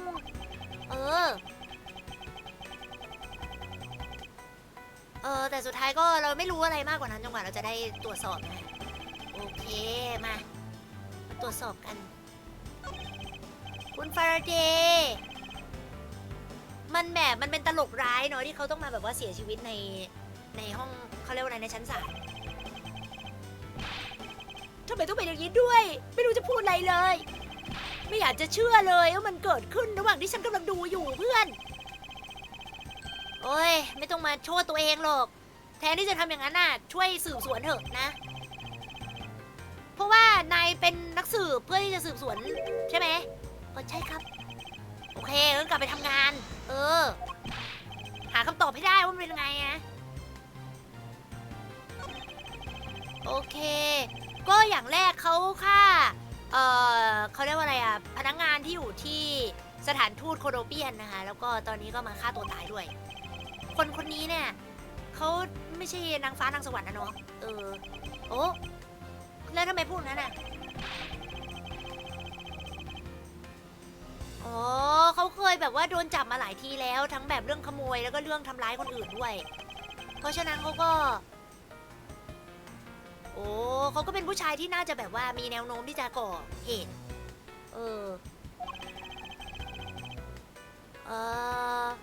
เพราะว่าเขาก็ยอมรับว่าเขาเป็นคนฆ่าคุณไดมันนะคะก็จริงนะฉันรู้อยู่แล้วเชียวว่าความเป็นนักสืบของฉันมันจะต้องแบบบอกอะไรฉันสักอย่างโอเค time's up time's up time's up thank you for redeeming the point in detective's intuition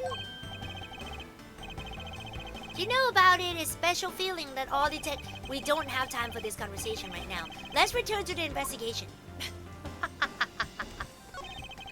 looks like Mr. Rell died with a knife in his hand there's some blood stuck on it then he must have used this as a weapon yep no doubt about it was Mr. Faraday carrying on his personage did he bring this as a piece of evidence for the trial or did he bring it with a different intention in mind I should jot some notes down about it.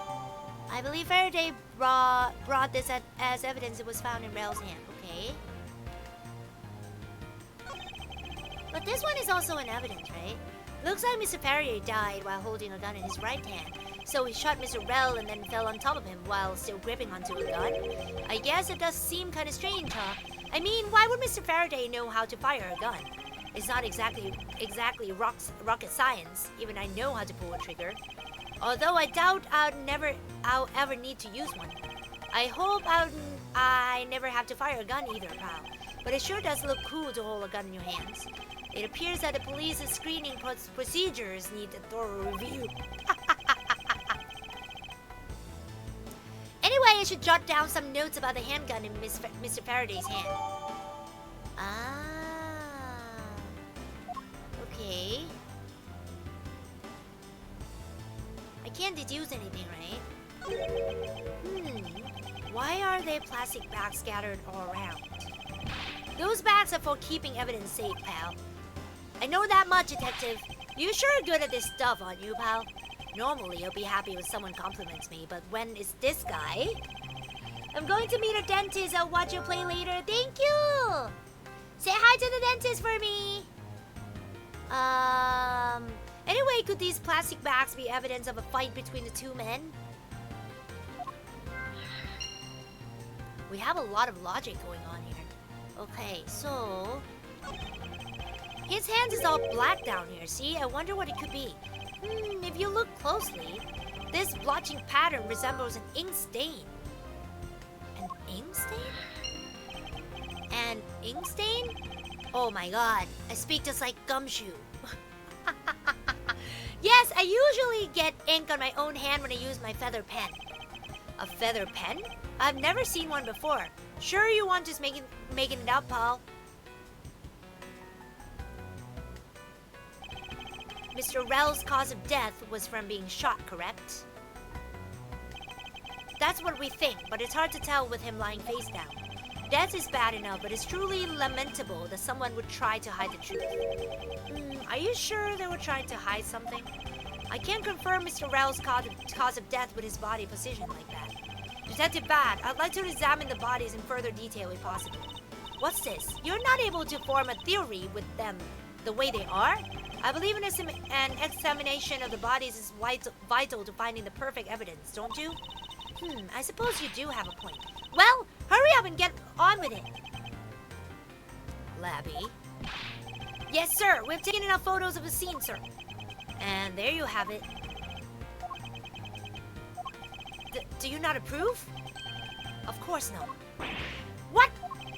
Investigation of a crime scene is a work of a detective, so don't touch a thing. Hey, big fella, turn over the bodies for me, will ya? Oh, okay. Please forgive me, Mr. Faraday, sir. Gumshoe, do not get emotionally involved. Remember, you are a detective.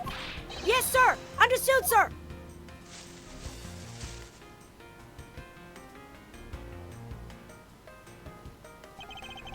Okay. We get a good look. There's something in his breast pocket. It's a fountain pen. Oh, we have a lot of logics. Hey, you know I always keep a pencil behind my ear. It's because Detective Bad is always telling me, you should always write your name on everything you own. You own, yes, somehow you do strike me as quite a forgetful individual. Oh.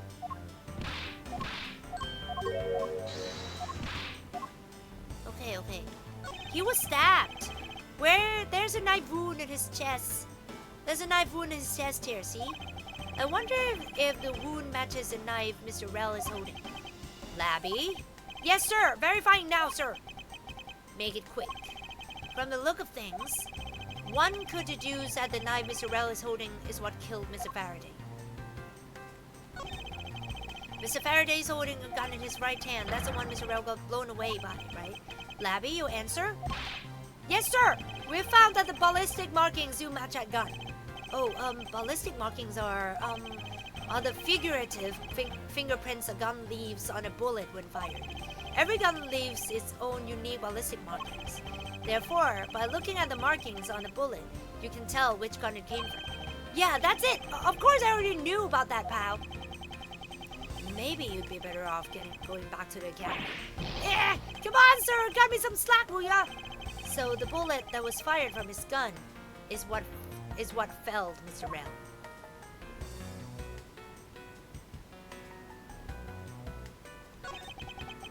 It looks like Mr. Faraday was stabbed with this knife that Mr. Rel is holding. Yeesh! What's wrong, detective? My stomach started to hurt from just thinking about being stabbed. Just keep your mind on the case, alright? Shot in the chest. It takes some guts to fire a gun in a courthouse. I mean, I've been a detective for a whole week and I still haven't fired a single round yet. There aren't any burn marks on his clothes, that must be... Wait, burn marks? A round grows very hot as it is discharged from a firearm. Therefore, burn marks are usually left when a shot is fired from a point-blank range. Ergo, Mr. Rel must have been shot from at least a yard or two away. You sure do know a bunch of neat stuff for your age, pal. Apparently, this detective has as much common knowledge as your everyday marsupial. What is marsupial? Marsupial?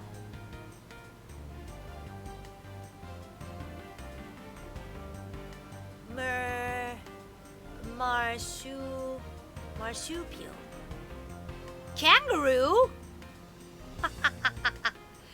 Marsupial. Oh. Okay, that is so new to me. Okay, so new. I learned a lot. Let us now try to understand how the two men died. First, Mr. Faraday took the gun and knife out from today's trial evidence.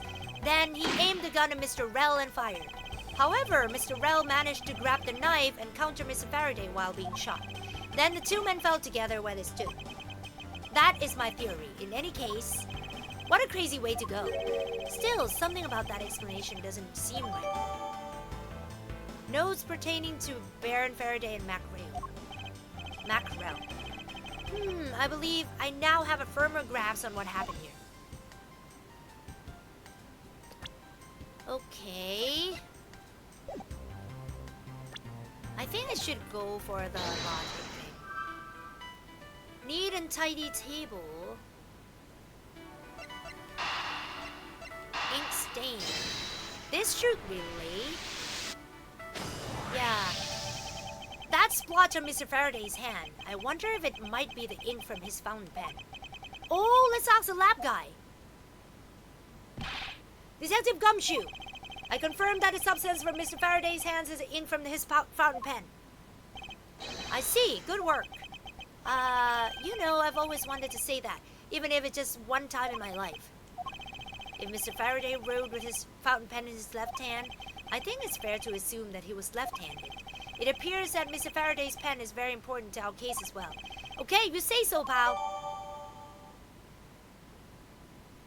Okay, left-handed. Okay.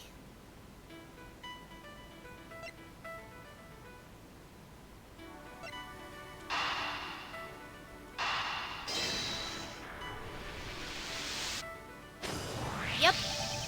There is a very tidy pile of plastic bags on the table. And yet, a portion of them wound up scattered on the floor as well. It's not likely that the ones on the floor were knocked over during a struggle. In which case, might there not be another explanation as to how they got there? Another reason? I believe it's possible that the blood on the outside of the bag is related somehow. Yeah, please get that blood away from me, pal. Detective Gumshoe, whose blood is on this bag? Hold on, let me ask the lab guy. Alright, please hurry. Wait till you get a load of this, pal. It's Mr. Faraday's. Oh, the technician said they didn't find anything else on or in the bag either. It would appear that this bag is a very important piece of evidence. Okay, you say so. I'll leave it in your hands, pal. One of the bags drawn on it, not in it. It's on. I guess there's not much left to investigate, huh? They really did kill each other. No, we can't conclude that quite yet. There's still something I find very peculiar here. The theory that they simply killed one another is too simplistic in this case. In fact, there is actually a contradiction that shows there's another possibility. No way, pal, really? I suppose I would just have to show you the contradiction in this crime scene. Okay, let's go! I'll deduce that he is left-handed.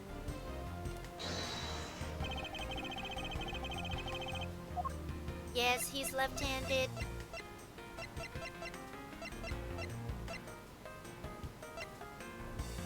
Wait. Eureka! Now we come face to face with the contradiction I spoke of, and it is this. Mr. Faraday used his left hand to write with his fountain pen. Ergo, he's left-handed. And yet, the handgun is in his right hand. Don't you find it odd that the left-handed Mr. Faraday would hold a gun in his right hand? That, ladies and gentlemen, is the great contradiction haunting this crime scene. Hey, you're right, pal! That does seem kind of strange. But how could something like that happen? The facts add up to one conclusion and one alone. Someone else put the gun in Mr. Faraday's hand after he died. Someone else? Plastic bags scattered on the floor and the gun in the wrong hand. I sense the presence of a shadowy figure behind this case. Behind this case, a person of wild intent who is serious about keeping the truth from us. Nice. September 10, District Court, Defendant Lobby Number 2. Here's the autopsy report. It is probable that Mr. Rell survived for a short time after he was shot. However, Mr. Faraday died instantaneously from a stabbing. Interesting. It looks like we now know everything we need to know about this case. Are you sure we know everything? Of course! The incident began with Mr. Faraday attempting to get his revenge. The prosecutor went into a rage from being accused and tried to kill the defendant. But the defendant fought back and they ended up killing each other. It's all very clear and simple. There's absolutely no margin for doubt. Do you really believe that to be the truth? Huh, are you saying that just because I figured out the truth before you? That you don't want to believe is true? Yeah. It's alright, if you disagree with my argument, then prove me wrong. Well, if there is any contradiction to be found, that is. Don't worry, I will. Hello! What happened? Mr. Faraday's death was instantaneous, while Mr. Rell survived for a short time. From this, it is obvious that Mr. Faraday died after he shot Mr. Rell. And Mr. Rell, while on the brink of death, stole Mr. Faraday's knife and stabbed him. Those are the facts of this case. Mr. Faraday's death was instantaneous, therefore he must have attacked first.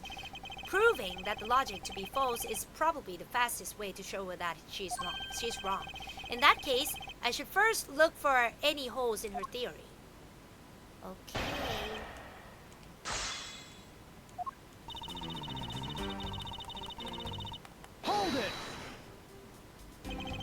Do you truly believe that Mr. Faraday died instantaneously? I have the murder report right here. Mr. Faraday died instantaneously of shock due to being stabbed in the chest. There you see? It's been documented, clear as day. Yeah. From this, it is... Hold it!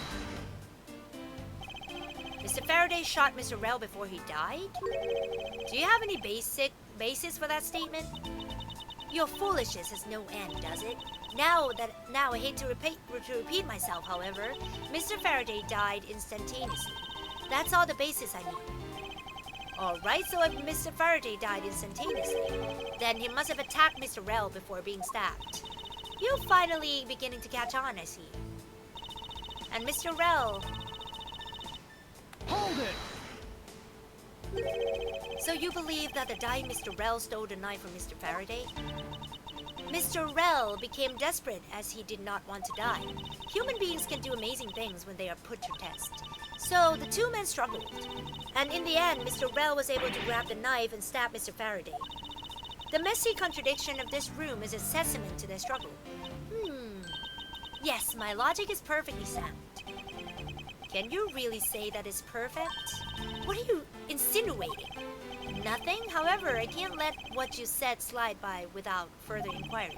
One must be clear and precise, so if you could append a statement to your testimony. Fine. They struggled, and Mr. Rell used the last of his strength to counterattack Mr. Faraday. Hold it! About this statement, Mr. Rell used all of his remaining strength to take the knife and defend himself. One can easily see that they had a violent struggle. Of course, it's nothing compared to what my riding crop can do. How does one compare the damage her crop can do with the state of this room? Furthermore, all the plastic bags on the floor in this room were scattered there due to the fight.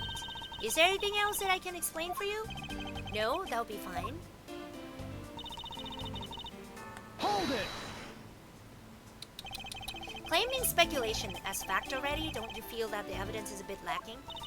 You'll find all the evidence you need just by looking around this room. Mr. Faraday collapsed on top of Mr. Rell.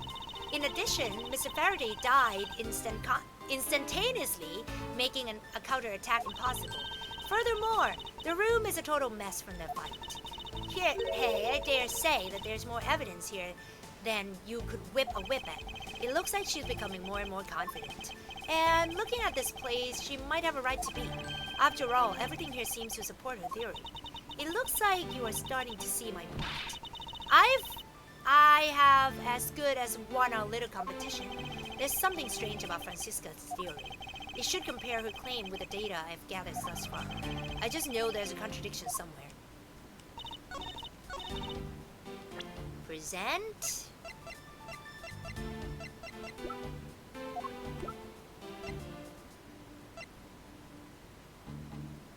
Objection! Haha! If the two men were fighting, the struggle would have surely caused quite a bit of noise. However, Detective Gumshoe testified that he heard absolutely nothing.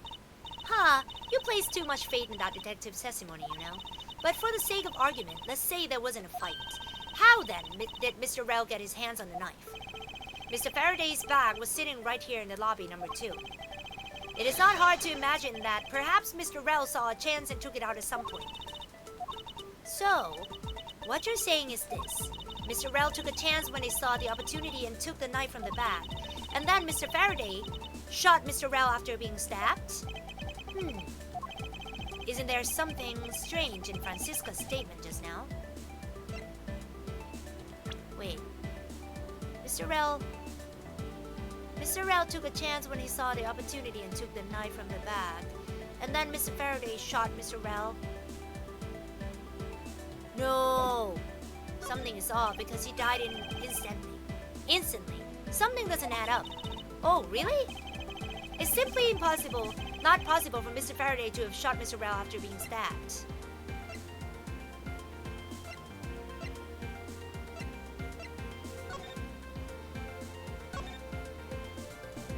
Yeah, because he died instantly. Take that!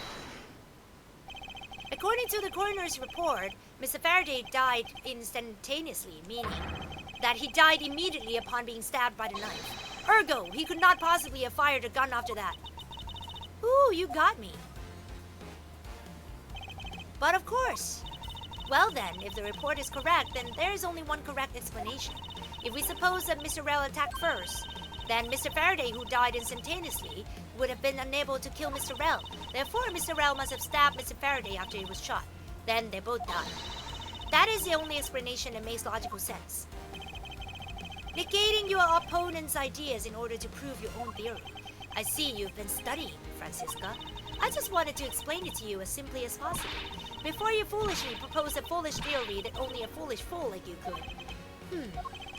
How naive of you to believe that only your opinions are valid, and still expect to discover the truth that the crime scene offers you. Francisca, you've still got a ways to go. What are you talking about? Are you saying there's a flaw in my logic? Mr. Faraday died instantly, and the fact that he did is what gives rise to the contradiction in this scene. The contradiction here in this crime scene is order of events. No! I got it wrong! There is a contradiction in order you say the crime took place in. Oh? In that case, why don't you prove the contradiction already?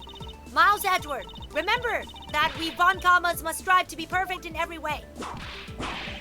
No!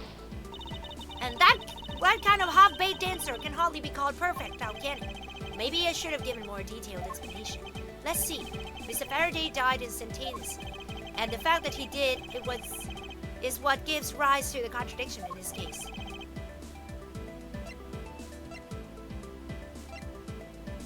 The order the bodies fell? Let me get this straight.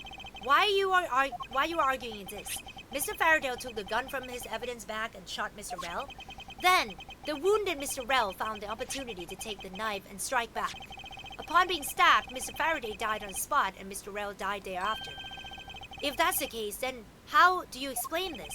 Take a good look at the order of which their bodies are piled. No!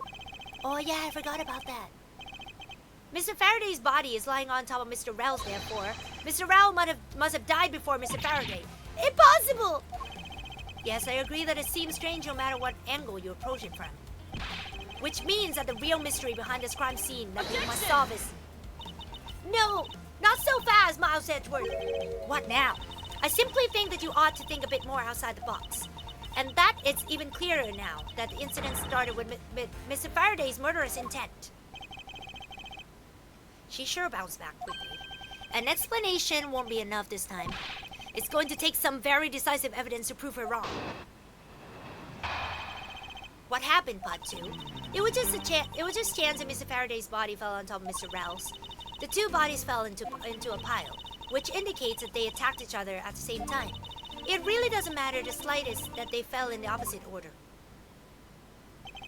I just know that Francisca's explanation isn't absolutely correct. All I have to do is find a hole in her logic. Once I do, I can then present her with the evidence that proves the contradiction. Let's go!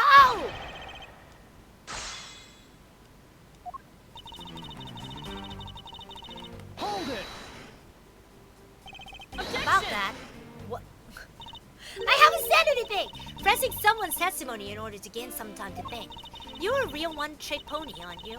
It's too bad your trick only works on fools. That wasn't my intent. I simply wish for more details as to how Mr. Faraday ended up on top of Mr. Rell. Someone's impatient. I was just about to explain everything to you. So, do you think you could hold on for a minute? Whack! Francisca, I'll make you a deal. I'll hold on if you hold on to that whip of yours. Oh, I'll hold on to it all right as I whip you. Ah! Well, now that you have quieted down a bit, I'd like to continue if you don't mind. Hold it! The two fell on top of each other. Don't you find that to be just a bit strange? Not at all. Ah! I can see it in her eyes. She's dead set against me from the bottom of her heart. Miles Edgeworth, once I'm done here, you see what that is nothing strange at all. Now then, the two men fell into a pile. Hold it! do you mean by they attacked each other at the same time? I assume Mr. Faraday had the two different weapons in his hands. He made to attack Mr. Rel while holding both the knife and the revolver, and then, after Mr. Faraday fired the gun, Mr. Rel grabbed the knife as he was falling and stabbed Mr. Faraday. That is how Mr. Rel wound up on the bottom with Mr. Faraday on top. At close range, that is more than possible. Yes, it's possible, but... Well, if you have any other ideas, then show me what you've got. Oh, I will. And to that extent, I'd like for you to append what you just said to your testimony. I don't see any point to that, but as you please. That fact indicates that they attacked each other at the same time from close range. Hold it! You're saying that they attacked each other at the same time from close range? Exactly. Mr. Faraday pointed the gun at Mr. Rel's chest and pulled the trigger. Mr. Rel then took the knife from Mr. Faraday and stabbed him before he fell unconscious.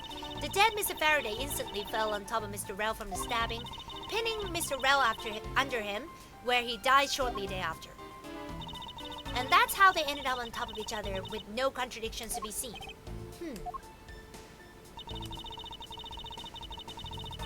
Hold it! Do you really believe they fell in the exact opposite order in which they attacked? Miles Edgeworth. You're not listening to a word that I'm saying. Wah! They both attacked each other at the same time, and Mr. Rel fell first by chance, leaving Mr. Faraday to just happen to fall on top of him. Then Mr. Rel died shortly thereafter, pinned underneath Mr. Faraday. That's how it happened. So the two men attacked each other, with Mr. Rel randomly falling down first. The fact that the order that they attacked each other in varies from the order they fell in doesn't cause a problem for me. However, there's definitely one certain aspect that I'm having trouble swallowing. Ha ha! It's not a close range. Objection! So you believe they killed each other at close range? Sorry, but that's impossible. Just as it is written in the crime scene notes. The firing of the handgun did not leave a gunpowder burn on Mr. Rel's clothes. Therefore, Mr. Rel and the gun must have been separated by a distance of at least 2 or 3 yards. Ah! Yes, this is by far the biggest contradiction. The two bodies are piled up on each other, yet the gun was fired from a distance. And with there being no chance that Mr. Rel moved that far after being shot, that leaves only one possible explanation. What a completely foolish line of foolish thought from a thoroughly foolish fool! If I'm not right, then who was it that made the first move with the intent to kill, huh? Who? The person that attacked first with a murderous intent, that would be... here in this room. Contradictions appear no matter which man we claim attacked first. Thus, there can be only one explanation. There was a third person here. Huh? It was that third person who killed both Mr. Faraday and Mr. Rel, and set their bodies up to make it look like a double murder. That third person is a real culprit. Miles Edgeworth, there's just one thing you're missing. Evidence, correct? Exactly. Everything you've said up until now is nothing but a story played out in your head.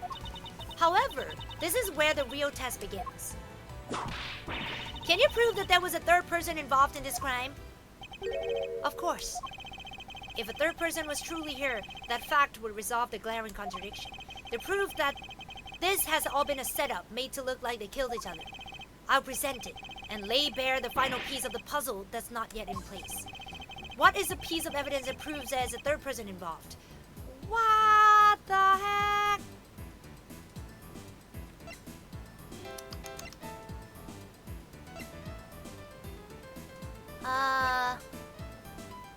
Gun?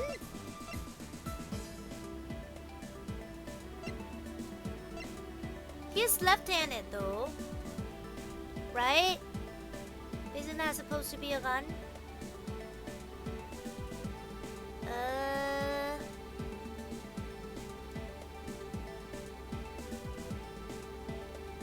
I wonder if it should be... should it be a gun?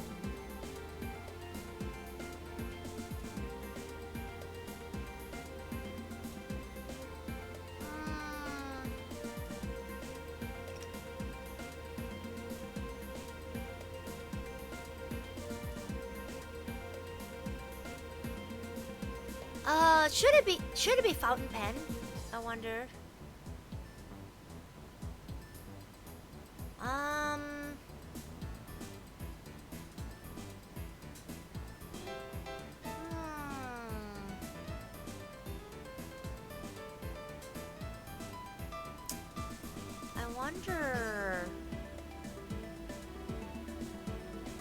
I wonder if it should be this.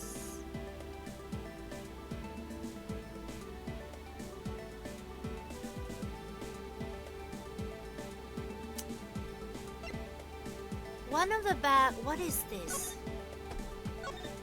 I haven't examined this.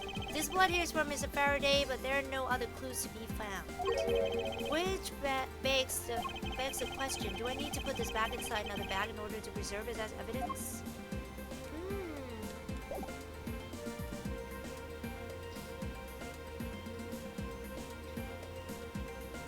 Huh.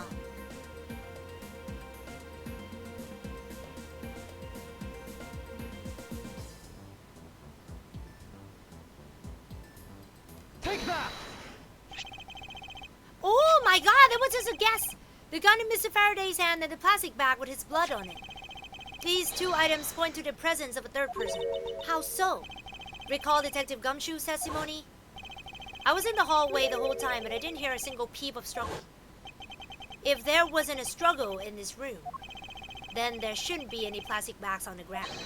Meaning that someone else must have deliberately scattered them around. Ah.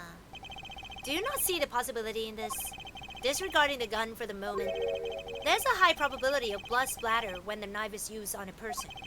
If the culprit held the knife with a plastic bag around it, they could use the bag to catch any blood splatter from when they withdraw the knife. Oh my god.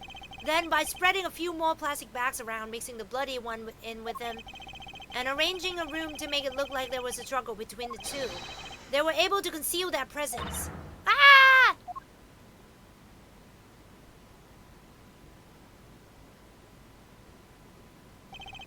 Looks like we've still got a long way to go in this investigation. Yes. Objection!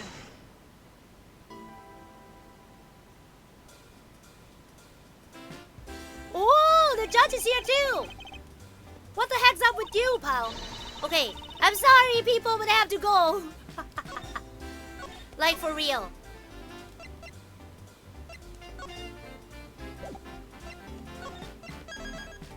Okay, we're gonna end the episode here because I really have to go. I have some to do, very, very important tasks to go outside and do. So yeah, thank you so much everybody for coming. I will make sure to find a way to continue this next week as well. So thank you everybody for coming and I hope you had fun. If you guys love Ace Attorney, please buy it and play it. It's so good. I love it so much and I'm gonna come back and play this for you guys too. Okay? Okay, so I'll see you later, okay? I'm sorry I have to cut this short, but I really have to go. Thank you so much, guys. Thank you. Who am I gonna rate? Wait, let's see. Who should I be rating? Who should I be rating? Oh, I should rate Dandy. Okay. Thank you so much, everybody. Thank you so much. Wait, I'm gonna put. Thank you so much, everybody, and I love you. I love you. I'm gonna rate Dandy, and I will see you later.